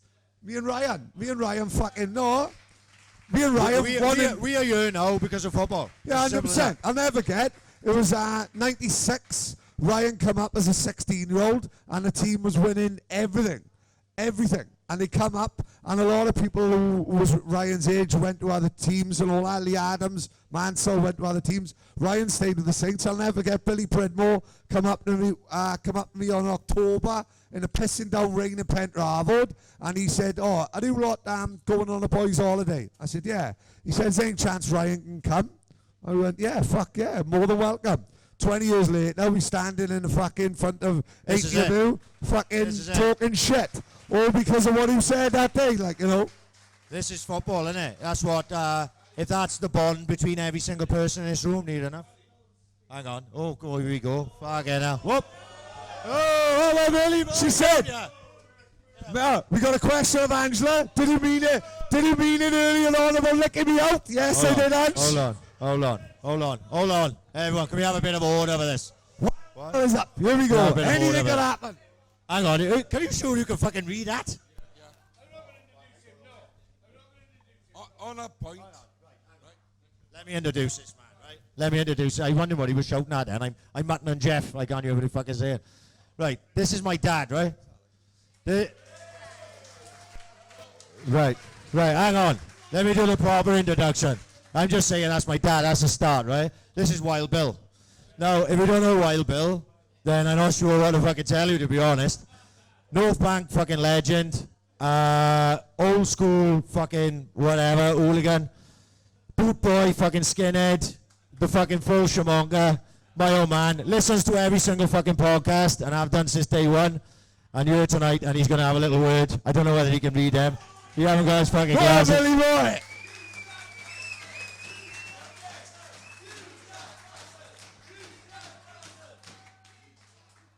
Guys, my hearing's bad, so stop calling me a fat bastard.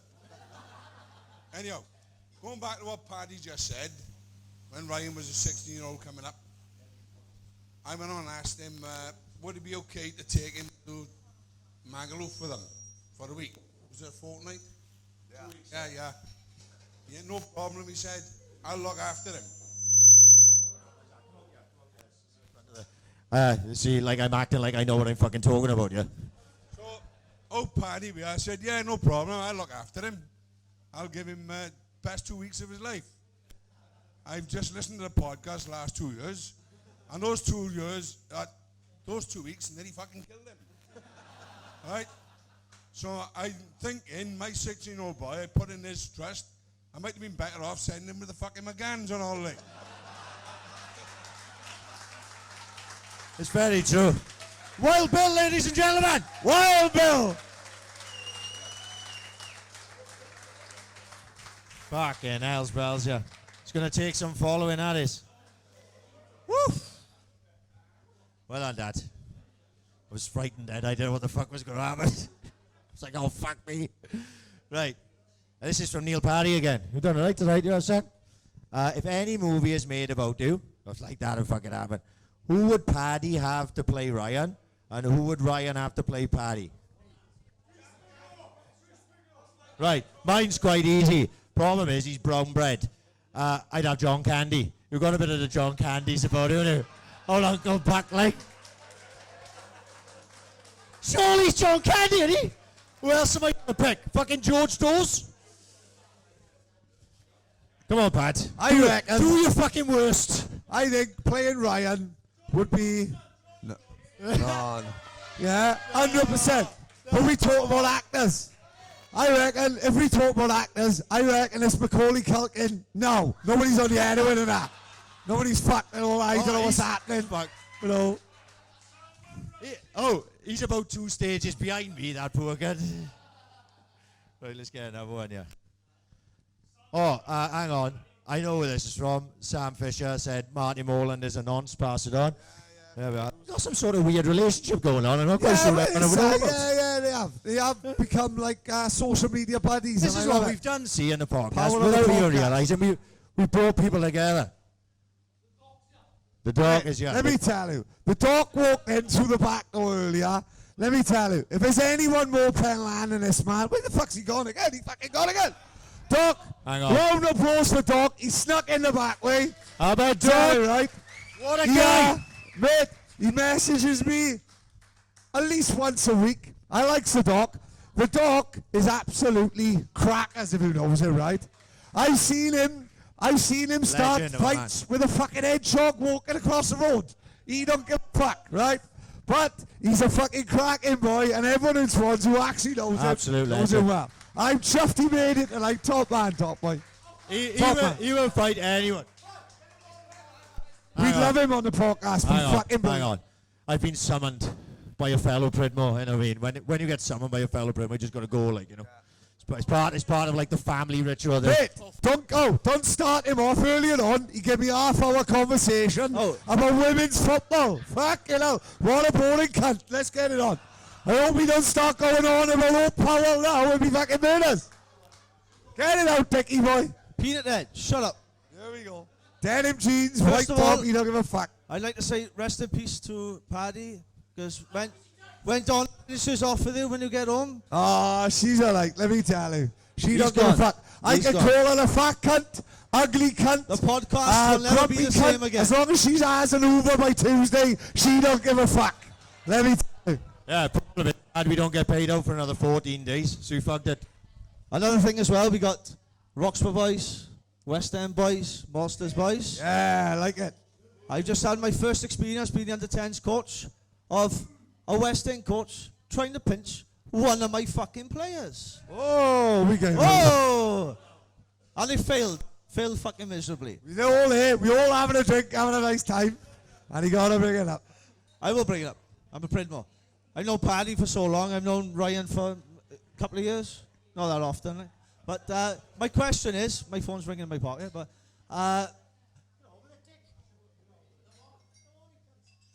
my question is, if you were done for murder and you had to have a trial by combat and the person you had to face was none other than the bouncer and you had to get through the door past Rocky Reynolds, who would you choose as your champion to get you out the door?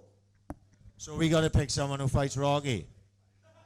Is that? No, I'm just trying to get a gist of the question. Go on, Paddy, you can go first. Rocky 20 years ago, I'm getting Dolph Lundgren, Rocky Balboa, Fucking everyone. Rocky now, you know, he's had a few heart attacks. I'm going to get Westy with a knife. Westy and Gary with a knife. You know, look, fuck. You've had more heart attacks than Mitchell Powell. He just had put it on Facebook. You know what I mean? Why would you? Yeah. Diggy's gone now. Diggy's fucked it. Diggy's like, he's gone to see, yeah. Killing it down the armor. Like Yeah. He's like, oh, where's that under 10 player gone? He's at Wayne Saunders' house, the cunt. That's where he's gone. He's gone to Naby. He's gone up Tyler Crescent. Fucking hell. Don't let him back in, Rock. You can do what you fucking want. Right. Hang on. How did the podcast come about? Is it true Paddy was originally penciled in a guest but then stole the show? Yes. Yes. 100%. I played a massive part in Right, that. okay. So, I don't know, there'll be a lot of people who will hear this story anyway, because we told it on the podcast. Was that you, Dino, was it? Dino, you Nice, fucking Dino. one boarding cunt. you are. Nasty. What a nasty little Italian bastard. What a What a boring nasty cunt. little Nazi he is. Fucking hell's bells. Night doll for fun. Right, so the story went like this. Kai and Lily had started a TTLO podcast, right? Round of applause to TTLO? Brilliant. Brilliant. Right? So me and Paddy had been on a TTLO as guests, right? One time. And then I had thought about doing a podcast for a while, thinking about doing it on my own. And then I said, we had a conversation, me and Di had a conversation. He said, I think we should do it with all the followers you got about the Swans now. And I was like, I don't want to just do shit about the Swans all the time, because that'll be boring as fuck. Because, you know, let's be honest, Swans have been boring as fuck for a long time, like, you know. For the last 3 seasons, maybe not the last season, that was quite interesting, but the 3 seasons previous, they were fucking shit. So the first person I wanted, I sent a text message to 4 people, right? Ashley Jenkins sitting right by there. James Storman sitting right by there. Wanker. Right? Character assassination early. Millwall Chris, we can call him a wanker. He's Proper wanker him. We got booing Millwall Chris, for fuck's sake. Oh, he's going to take that personally, mate. And Paddy. Tidy, right? nice boy. He's like that. He's a tidy boy. Right. I like him. He's nice. Tidy boy. And the fourth family man. Buys his missus an Uber every 6 months. He's not. He's banned ears. Fuck him off. So the fourth person was Paddy. So they all said, yeah, do it. I said, right, Paddy, if I'm going to do it, you're first. It was the only one I wanted to do it because I knew Paddy was really, really, really funny, right? I'd seen Paddy at, like, weddings where he takes over. He's not even meant to do a fucking speech. And he's just like, give me the fucking mic, motherfucker. And he's like taking over, like, there was one wedding, Morgie's old man's wedding. He was dressed to the fucking nines, but he put Speedos under his fucking trousers just so he can get into his fucking Speedos doing the best man speech, right? It was all this stuff. I knew he was funny, and we'd had a conversation about, I said, Paddy, you should do stand-up, like, you know? And he was like, I know, my old man told me not to bother. Only my mates find me funny. You know, we've had this conversation on the podcast. But I was like, Paddy, you need to be the first one. And then after the first one, that was it. There was only ever going to be another guy. When he came for the second, that was it. It was the 2 of us. It was never the one of us. So that was that. Hang on, let me go down the back here. Oh, I'm not getting you fucking beers on. I was going to ask a question again. Who's getting really emotional having that what? And he wants fucking 2 balls Brody, the fucking beyond ball cunt. Fuck off! Get the fuck out! Who's getting... I was just about to fucking buy Ryan an Uber! Look after me, Gary. Oh, Gary. Oh, but basic. Hang on. Stu, ask his question on a mic because he won't be able to hear you, right? You ever listen back to the podcast? So, basically, yes. Not all the time, because the only reason I listen back, I used to listen back because I was, like, fascinated by, like, fucking hell, that's my voice, that's Paddy's voice, and you're going, oh my God, that's fucking a bit weird, isn't it? Right? That you're there and people are listening to, and it's all a bit strange. But as time had gone on, it sort of changed from that, and it's more listening to it, like, technically, like, how can I improve on what I'm doing here? And I don't want to be a boring cunt about that, like, but basically, it's like, what can I do better next time? Like, is that like a bit shit? Should I have done something slightly different? This cunt just turns up, it's just Paddy, and you don't need to do fuck all else. I listened to the first 2, and I thought Ryan was alright. I thought I was brilliant. I listen to the first two, and then That's quite after a that, fair. then it's literally Downtown Owen Brown, give me 8. Downtown Howard Brown, give Ryan 4, give me 9.5. You think of fuck?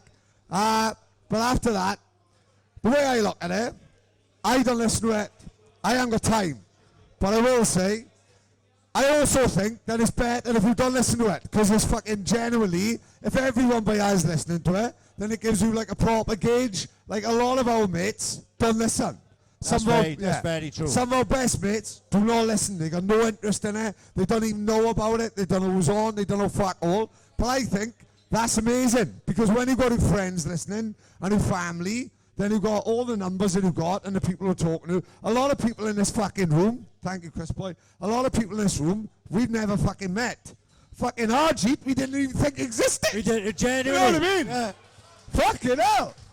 But there's a lot of people in this room that I fucking never even met. But in that a genuine perspective then of who's listening in it. It's not like you've just got a mates or a fucking family and all that. That's what we're trying to say, right? We got mates over here that we would consider friends, right? These boys over here and family from this side down. And we know, obviously, Dad, I didn't mean to very sure. And we know a lot of these boys, like Watsy, all these boys here. We know each other, but there's a lot of boys back there that I never met before tonight. Do you know what I mean?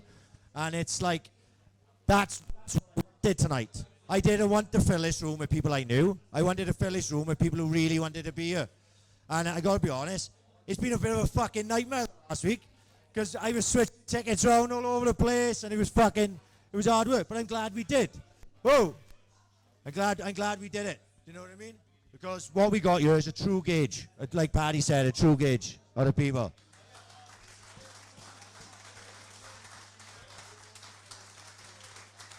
Diggy, you've had your fucking chance, son. Shut the fuck up. Right. Who's Rich 81?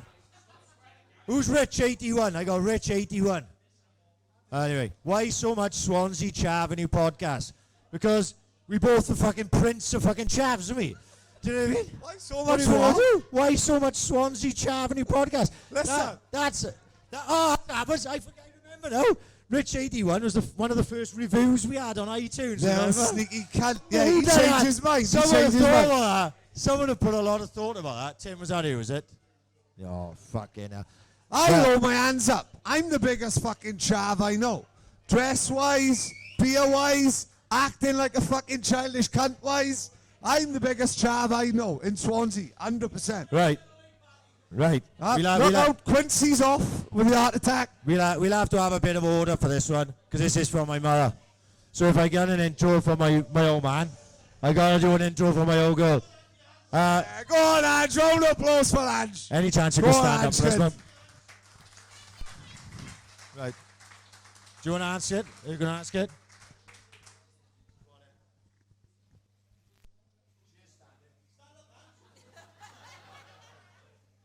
As a very proud mother, Nice, Ange. I like it. I wanted to know where would you like to see the podcast get to? How far? And merchandise. Money. Ange, we just want some fucking Uber. Never mind a fucking holiday. Fucking hell, I just want a shark to fucking go up. No one's fucking cleaned my house in a week. There's fucking dust everywhere. Fucking unbelievable, dude. It's fucking embarrassing. Genuine story now, right? And Gatty's not here, right? Griff, yeah? Ever remember Griff, right? Griff is a fucking funny guy, real funny guy. And he's meant to be here tonight, but he haven't fucking shown up, right? Griff tortures us day in, day out, doesn't he? About merchandise. I'm like, who's going to fucking buy something with mine and you fucking ugly mugs on it? Like, do you know what I mean? I don't even think about things like that. This is not why I got into this. It's not why I got into it. I never thought about money or fucking fame or any of that. I hate to think of that Swansea celeb thing. That does my head in, truth be told. I'd rather no one know who I was, you know? So no, for me, we take it one step at a time. It could finish next week. It could finish in 10 years' time. That's literally my honest answer on it. I'm totally different to Ryan. If I'm not on Swansea Life in the next 6 months, he's going to be fucking murders. I don't give a fuck. I wants to be there with Wade Saunders, Chris Ware, on the opening of Blanche Sainsbury's new wedding shop on St. Helens Road. I wants to milk it for everything I can fucking get. I don't give a fuck, Ange. And you can pretend to be my mother when I'm doing it. Yeah, but the best thing about it, all you got to do to be that famous is have a tattoo on your fucking ass. So, currently, you're the second famous person in this fucking podcast. That's fair enough. So go fuck yourself. What really happened to Ryan's nose? Who wrote that? Let me fucking tell you what happened to Ryan's nose. Rocky fucking straight left, Rocky, you left. bad fucker, Rock. You bad fucker. I know he's denying it now, but trust me, I was there. I got hit in the fucking face with it. It was Rocky straight left. It wasn't fun. That's all. I'm not grassing him up or anything, but it was Rocky. Stu Biggs. You got another one? Stu Biggs over here. Right, okay, this is for both of you, right, Pat? What has been a standout moment out of all the podcasts? What's the best memory you both had? The best memory of the podcast that we done. I got to be honest, as podcasts go, I'd say, and I'm fucking glad, bear in mind, Ryan didn't even meet this boy till I fucking brought him on, but the third one, third Westie podcast, I would say, I'm looking back, and all I would say, all we want, right, is someone to come on and give a story. That's all fucking we want. Anyone in this room who got a fucking story to sell can come in my kitchen and do half a gram, don't tell Tilly, do a few fucking slabs, right?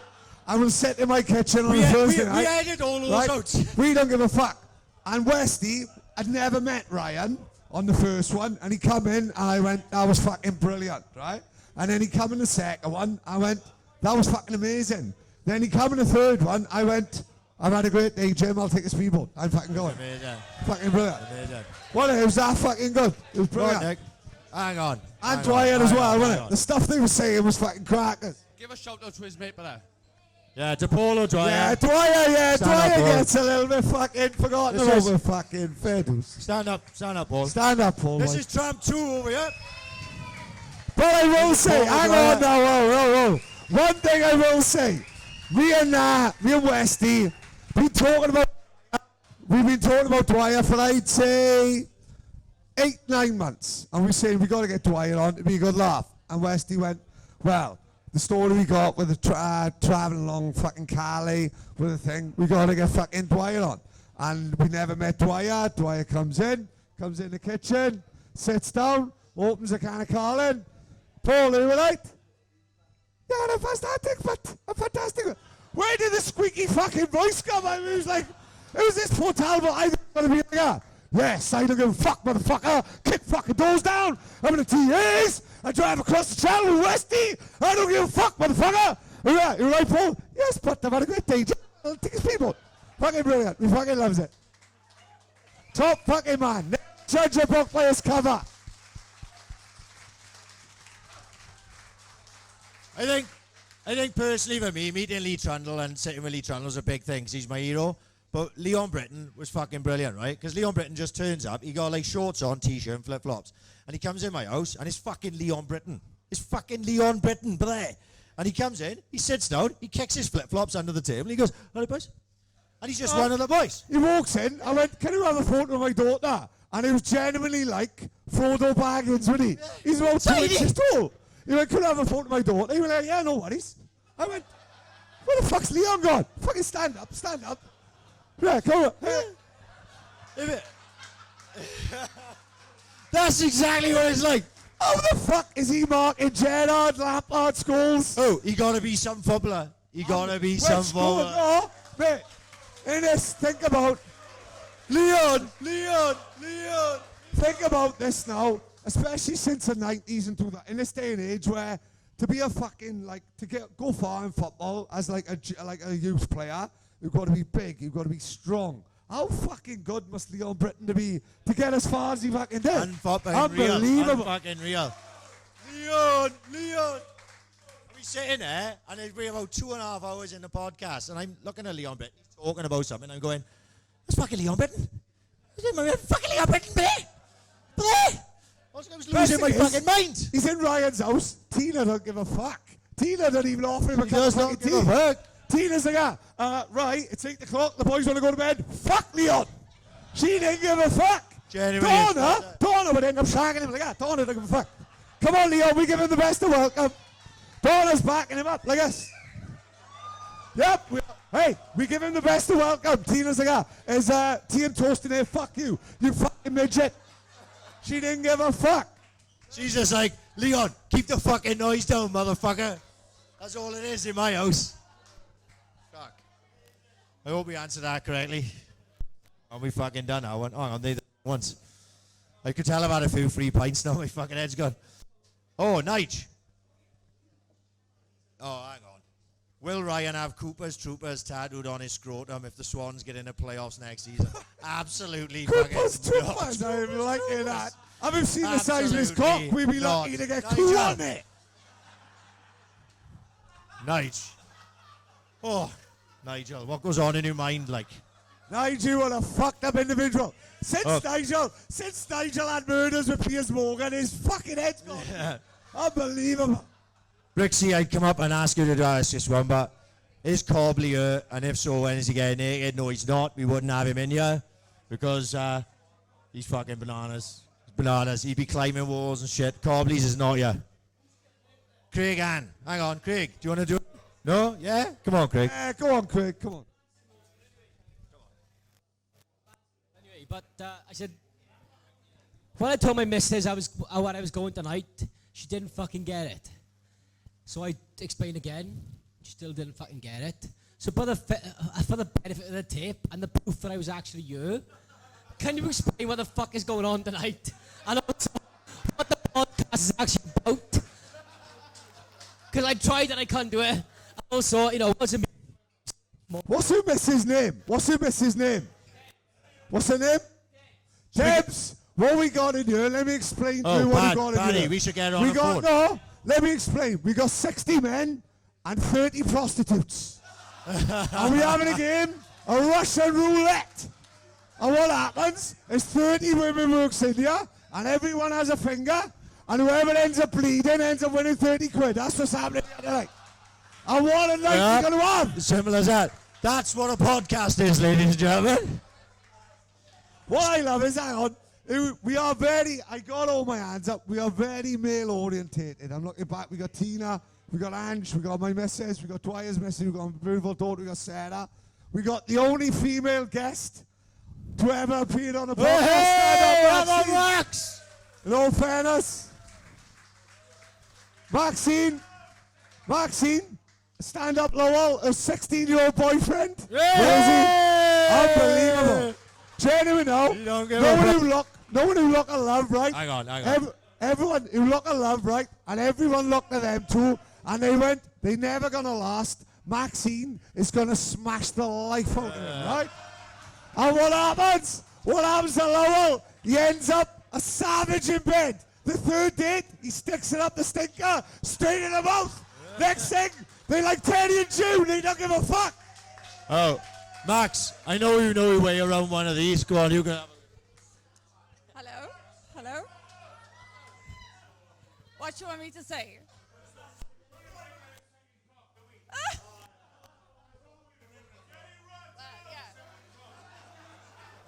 I almost set my flat to Grenville Tower number 2. Mind? You don't mind about it?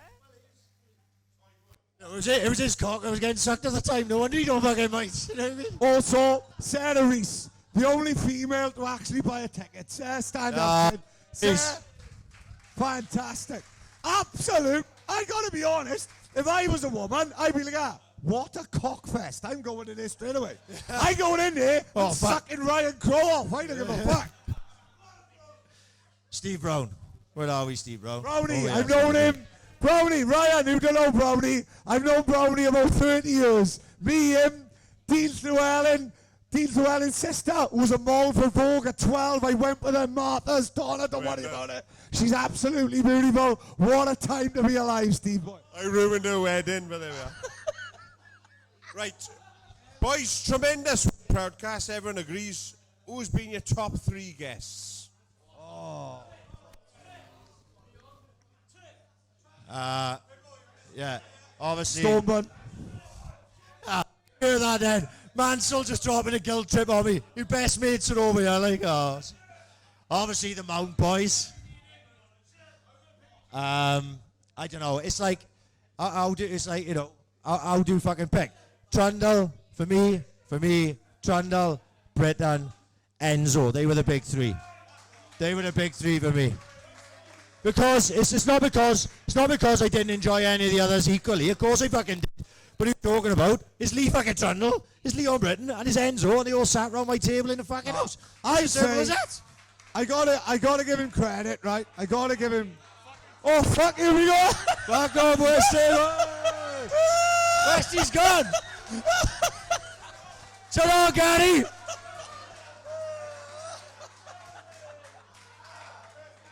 Ta-ra, Gary. Oh, what a shame. Gary's actually funnier than Westy. That's the best part about it. My favourite would be Westy, Gary, Westy again. Yeah, you fucking turncoat cunt. No, one thing I will say, right? I'd say without Trundle, adding Trundle to this done half help me. Like, you know, Fez Truns, he heard a couple of his mates from Letley, Bevs and all them. Joe Clark was listening to in the car, and Truns was like, who the fuck are these fucking twats? Like, and all of a sudden, because someone said, oh, Trundle was listening to this, and Trundle knows about it, so then he sticks his arm out, and Ryan goes, well, do fancy it? And then Trundle, being the fucking legend that he is, isn't he? Trundle says, yeah, I'll come on. Episode 10, we only just started.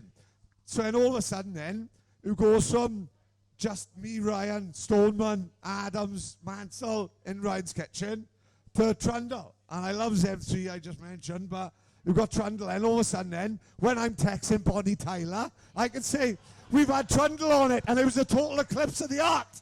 You know what I mean? And then all of a sudden it adds a little bit of, then all of a sudden then, you have Britain, and then because of Britain then, you might have John Phillips. Because of John Phillips, you might have Enzo. Because of Enzo, you might have Nigel Davis, a little gimp with his fucking holder. Nigel, don't give a fuck. Right? But all of a sudden, it just grows then, and then, like I said, without Trundle, I don't think we'd be very hard for honest. Trundle opened all the doors, because after 100%. that, you can just fucking go, yeah, but we had Lee Trundle on, and then you get Leon Britton on, and you have Enzo on it. So now we can just chuck them all in, yeah. We had Brett Johns, we had this, we had that. So then, like, that's what we drop it on people. Trust me, outside of what you listen to, we are grafting constantly, trying to get fucking people on. We are asking. You won't believe some of the people. I tell you what you've got to do. What I've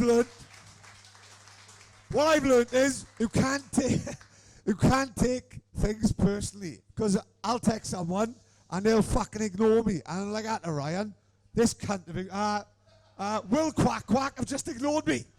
And Ryan's like, oh, well, we can't worry about it. You know, fucking any Welsh fucking celebrity, we will fucking try to get on with me. You know what I mean? We've had some real close calls where, like, some people will go, whoa. One I'll say, we was fucking so close to having, has anyone, I hope everyone heard of him, because he deserves to be known by everyone. Has anyone heard of Cliff Jones who played for Tottenham Hotspur? My fucking God. There's people, right? There's people in this room who've never heard of him. Mate, he's the most fucking famous footballer to ever come out of Swansea. And we was that close to his living room in Sketty. And this is granted, he didn't know about it. It was 2 o'clock in the morning. He was kicking the doors in. We didn't give a fuck. And this is how it comes about. You just get a phone call. So my mate Lee over there rings me and goes, yes, Adam's boy. Morgan Adams, oh man, we loves it. Like, Adam's mother-in-law happens to be fucking related in some way to Cliff's wife. And it's like, can we get another Adam's podcast? mother banged Cliff's wife. Yeah. So it was something random like that. And the next thing, I'm on the phone talking to Cliff Jones' wife. I go, yeah, can we come down? She's like, yeah, no problems. We'll do it tomorrow. And know what happened? What spoiled it? The fucking Swans played on a Tuesday night, and they give him, like, the fucking guest of honour thing over there. And he fucking cancelled it. So it's just like that.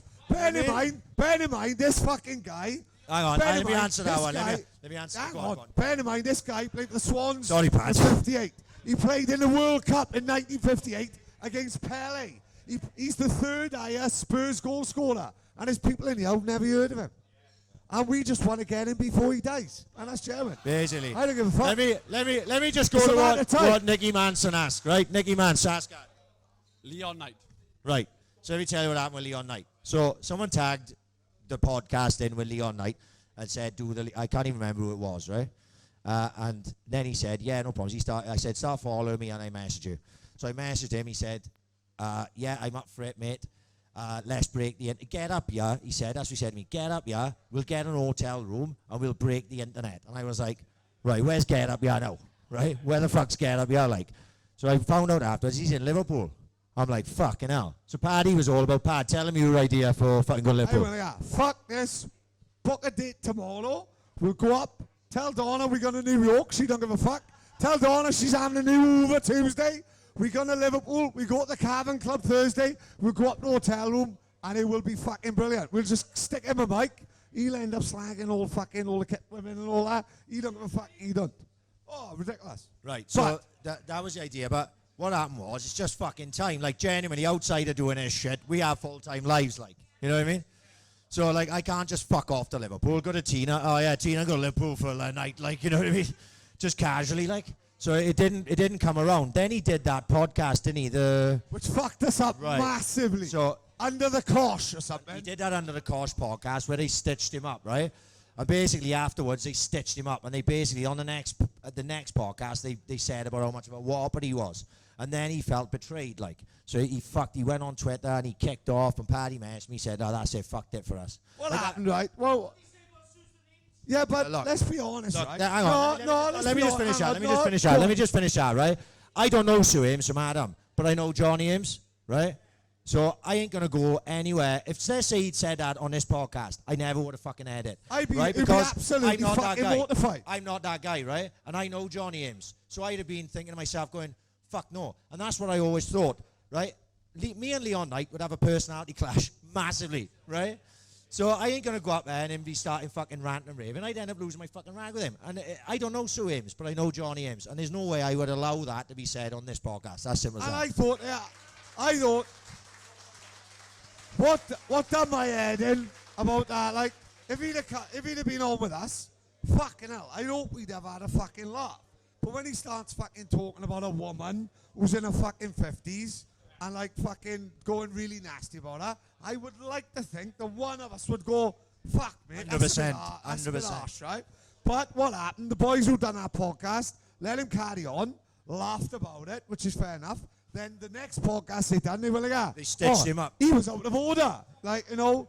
So, mate, having him on would have been amazing. But I don't want him on slagging off a 50-year-old woman. I think that's a little bit dodgy. Personally, like, you know, I think it'd be a little bit cheap. It's all very well. And don't forget as well, my Mitch, don't forget, it's all very well having this fucking guy who I think would have been, if we'd have had Leon Knight on, I think it would have gone mad. It would have been amazing. But then we got to come back to Swansea and a boy the fucking, I don't really know the Eames, I don't know Michael, I don't know John, but I got to look them in the eye and then look at them go, he slagged his mother off the fuck and he really did go in hard, didn't he? I'd be like, how can I look at them and, RG? What? No, he's getting a pint in. RG will go, fuck her, slag it off, she's a shit kid lady. You don't give a fuck. Right. That's my opinion. We're coming to the tail end of this, don't worry. If anyone needs a piss, does anyone want an interval so you can go over the fucking piss? Because we can do that. He's off the fucking. No, he's already comes up. He's off the feet of like a fucking extra of a Night of the Living Dead he is. Right. Hang on, plus we got that third question. Hang on, Dad, come on. It's like Return of the Jedi, isn't it? Oh, it's the third question. Where is this going to go? I feel like it's 100% my feelings are going to get hurt by you. Oh, 100%. Promise your feelings not going to get hurt. I cross my arm up to die, right? Why is Wayne Saunders laughing then? Like, do you know like what? Daddy Zuko. Do you know He's what? got the same outfit as he did in fucking Daddy's fancy dress. Only because he's included in it. Do you know? Wayne Saunders is the best fucking 50-year-old I've ever fucking met. Hey, boys. Simple as you that. both don't know, do you? Happy anniversary to the two of you. You can't remember, can you? Neither of you. Go on. 1 year ago today, where were we? Well, where's Sean Penhill? I think he's fucked off. Sean Penhill said he was 1 year ago today. I said to Sean, that's bollocks. Yeah. That is ridiculous how quick I'd have gone. Listen, so 1 year, 1 year ago today, 12 fucking retrobates went to London. Yeah, I'm not going to. 1 year ago today, 12 misfits, or 10 to 12 misfits, went to London to watch a gig, didn't we? when Great. it was Liam Gallagher. Amazing. And it was one of the greatest days of my life. Amazing, I Ken, absolutely amazing. loved it. Fucking hell, Ryan, where are you going, you prick? It's about you, get in ya! I can't ask a question if he's not here. No worries, we'll mess about Wait, with do you want to ourselves. ask a question? All you got to do is you tell us why you will not come on the podcast. That's all you got to do. Mate, we've all got good jobs. I'm a postman. Daddy's a postman. Daddy don't give a fuck. Daddy will come on. Just because he thinks you should be on The Apprentice, because you Admiral Human Resources Officer. What a load of shit. Maxine's self-employed. Maxine, right. Who in here works for the council? Is anyone here for the council? Oh, Chris is a little bit of the council. Right then, I'll tell you what you shouldn't do now if you work for the council. Don't go anywhere near Merthin Road at Boney Mine. Oh my fucking God, I was up there Monday, they stopped taking crisp packets. There's fucking murders up here, right? The bin men come up, Sandra, 58 Merthin Road, right? The bin men wouldn't take her pink bags. I'll tell you fucking why now. She went out and said, hey, why haven't you taken my pink bags? They said, crisp packets. She turns round to the guy in the next garden, Steve, have they taken your bin bags? He said, I'll have a look now. He looks out the window, he says, I can't see, there's an horse in my garden. A fucking horse. Unbelievable. Fucking horse. Can't wait. Horse in his garden in the middle of a council estate. Fucking brilliant, right? I can't wait for the 2020 Olympic Games, right? The equestrian team is going to come from Boney Mine. The equestrian team. There's horses at Boney Mine taking black bags out on a Sunday. Unbelievable, right? Also, the 2020 Swansea Olympic team, Emlyn Road.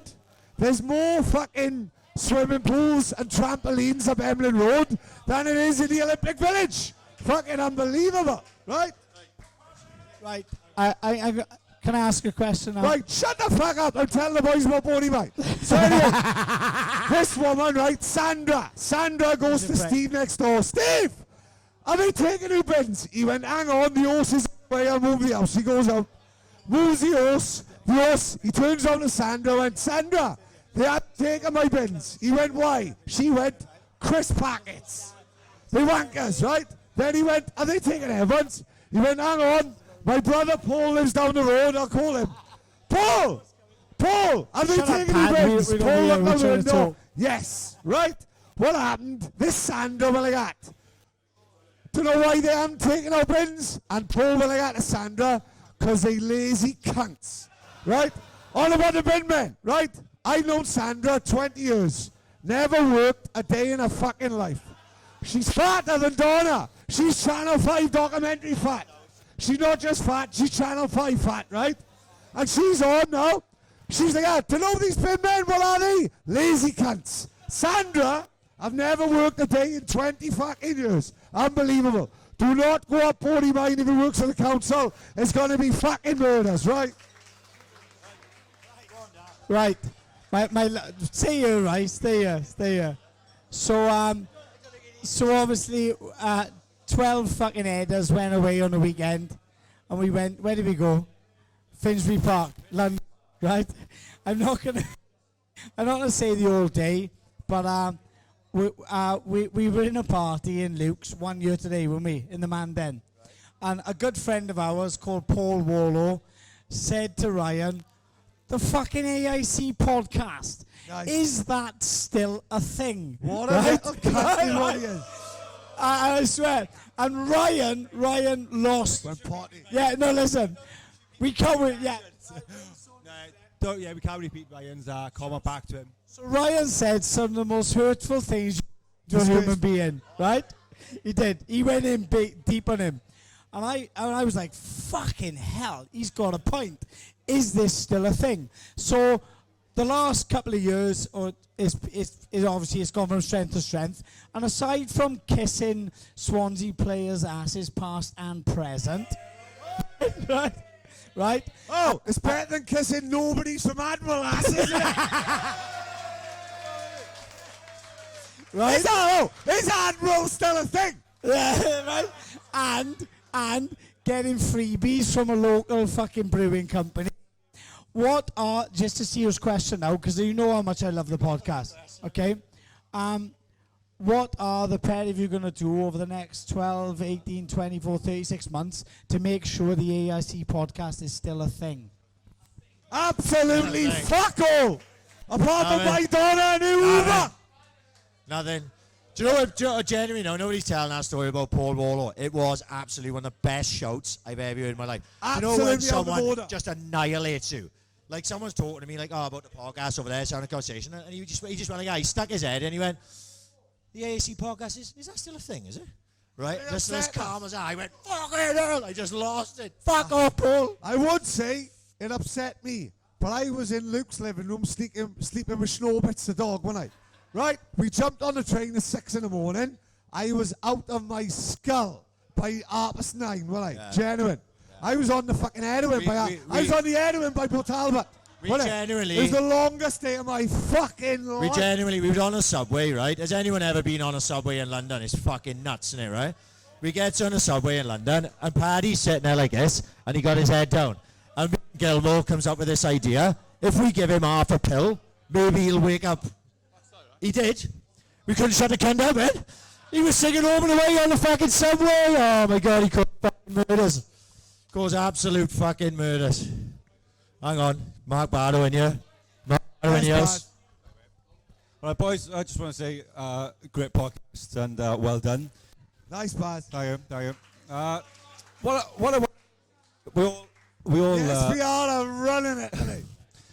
We all heard about Ryan's history with local football, Lechley, etc. And we've all like the majority of us here played local league football. What I want to know is what's Paddy's best goal he's ever scored? I'll fucking tell you without even thinking about it. Good boy. We was down Underhill Park, right? On a Sunday, we had a good side on a Sunday, right? Brimellin, right? The only thing that fucked us up, Colin Breen was a landlord of the Brimellin. So what would happen? It would go straight through.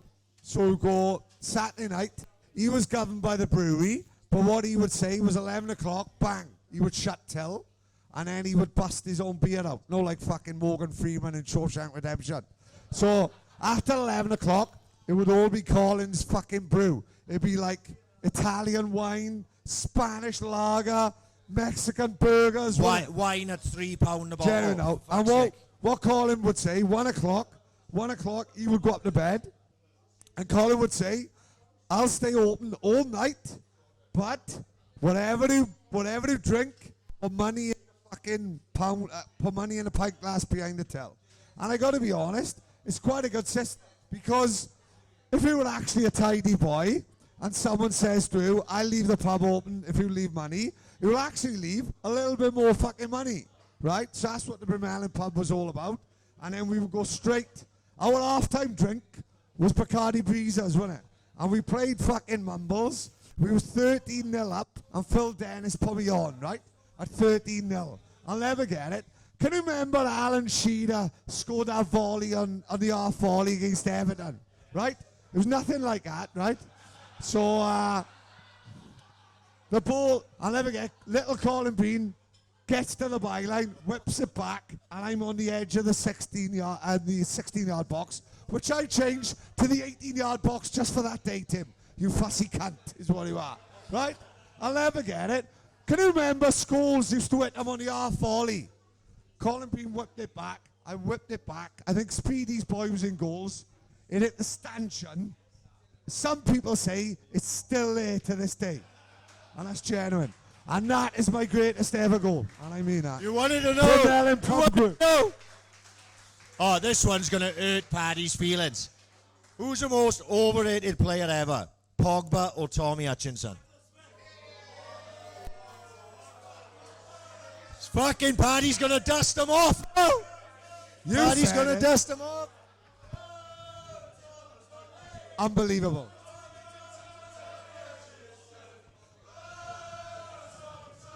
I loves it. I loves it. The song we had in Falaraki. Tommy Hutchinson was the image of Donny Smitham. And that's what we used to sing to him. Oh, Donny. Donny Smitham's really Tommy Hutchinson.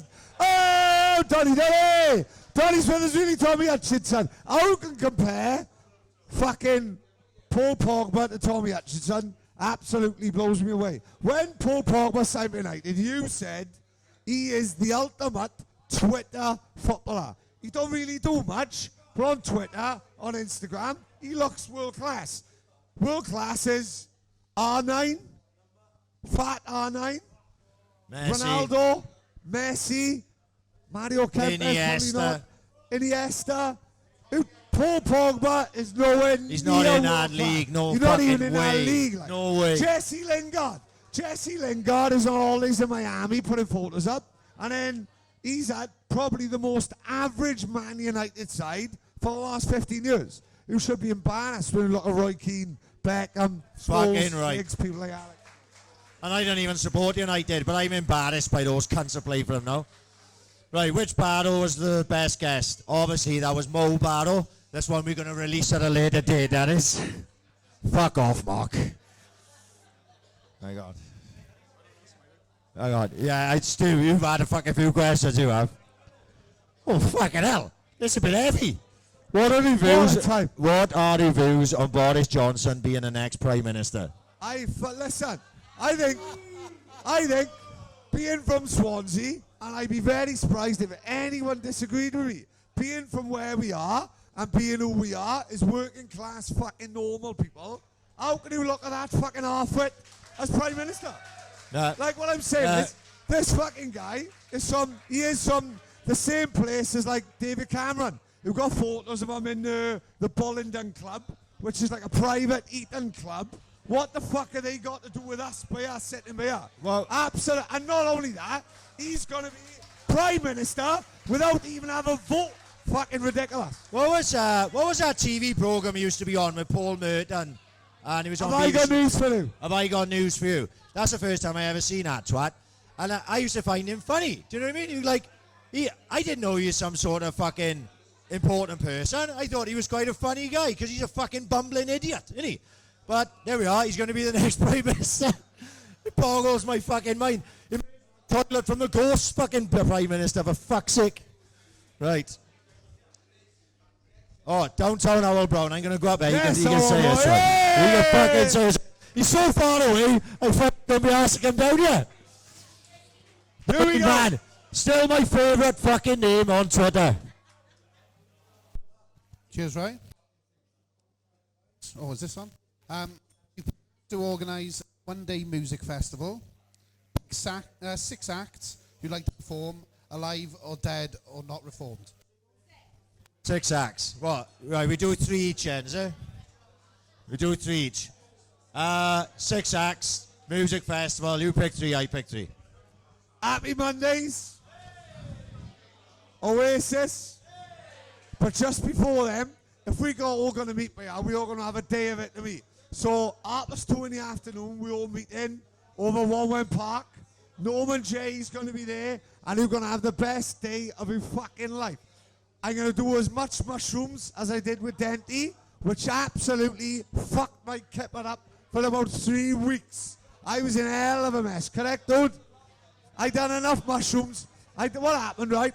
We all sitting, this is my first Glastonbury. So we all sitting down in Glastonbury, everyone's in a circle, people who don't know. So this guy just walks over from Bristol with a big, huge bag of mushrooms. And I goes, when in Rome, fuck it, let's have a go. Grabs an handful, slabs them down my grill, looks at him and goes, was that all right? Yeah, I said, why are you doing any? He went, fuck off, they're way too strong for me, right? And that's genuine, right? Within 2 hours, Rolling Stones comes on the stage. I says to my missus, are you having a good day? My missus went, this is the worst day of my life. Everyone above me is 6 foot, and I'm 4'3". I can't see a fucking thing.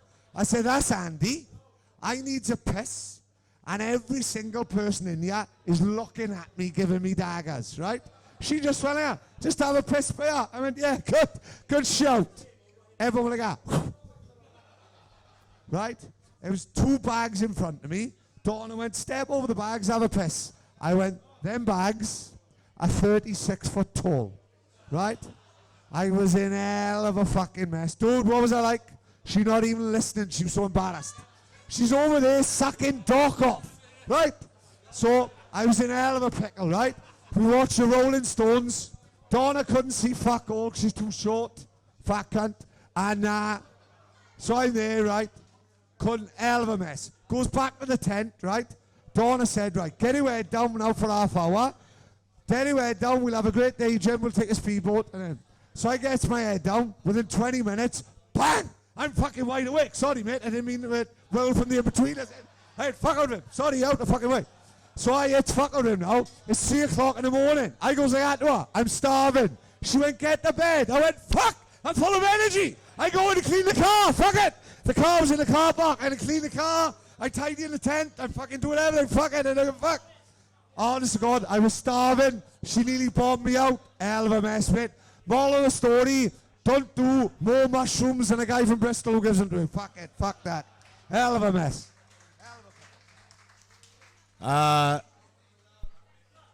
Queen, Queen, and Queen for my fucking 3. Right. Has everyone had a good time tonight? Right. I think we're gonna fucking wrap it up, yeah. Right. Hey, look. Oh! Who was the hardest footballer you ever played against? Who said that? Ronnie. Man, I gotta come and meet you in a bit, Ronnie. I played against this guy up in the under-15s. We played Redbridge Schoolboys. Mance was there, right? In the English Cup. And me and Mance used to play centre-halves. And he had this big, audible, East London fucking... Honest guy, he was way too... And everything I tried to do to him, he just battered me. And about 20 minutes into the game, I turned to Mance and said, Mance, let's have a swap, mush, because this guy is killing me. And I swapped with Mance, and Mance sorted him out. Because he was too big for me, but he was the hardest fuck I ever played against. And that big fucker that played in the middle of the park for Aiken. Do you remember him? Back in the day? Oh, no, not Darnaway. Darnaway was a fucking jippo. He hit me on a slide, the little cunt. I'll get him again. Don't worry about it. I don't forgot about him. Look, guys, we don't want to carry on too long. Look, we've had a fucking laugh tonight. I hope you've all enjoyed, right? I just want to, look, I know Paddy will say a few words now. I just want to say this. Sit the fuck down. Save it till I finish. Look, every single one of you is my mate, right? And for you lot being here, it means massive to me, because I don't know what I did when I started it, what we started and what we created, but we created a community. It's not a fucking podcast, it's a fucking community, right? Every single person is better off because of the AiC podcast, and that's fucking, I'm not blowing smoke up my own ass, that's the fucking truth of the matter, right? Look, I want to thank Boss Brewery, because Sarah been amazing since they come on board. We're doing this because of Boss Brewery, because Sarah fucking basically pushed us into doing it, because we'd have never done it otherwise. Big shout out to Chili, JMW weekend, and gutted Chili ain't here tonight, because we could have fucking tortured him another time he got drunk as fuck on a podcast. Turks there. Look, guys, we didn't know what we were doing, you know full well. We didn't know what we were doing. We just want to have a laugh. And this party ain't finished yet. It's not fucking finished. It's just getting started. Right? It's just getting started. So I don't want to see people walking out that fucking door. Right? I don't want to see people leaving, because we ain't fucking going. Right? We're here for at least another 2 hours. I said to Sarah, we can have an old school login. Login! We can have a login. This is my Wolf of Wall Street moment, motherfuckers. We are staying here until Sarah forces us out. Right? Nobody's fucking leaving tonight. I can hand you over to my partner, Mr. Patrick Cullen. Thank you very much. Peace!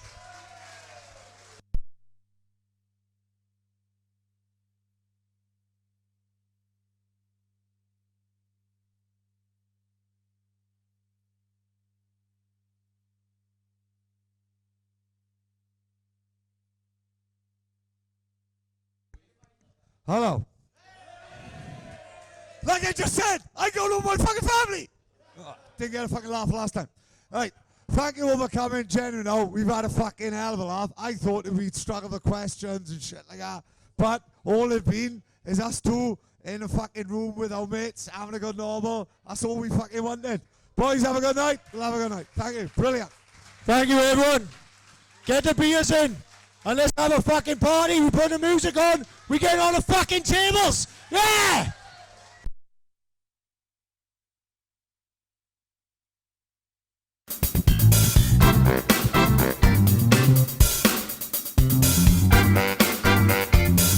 Ambition is critical.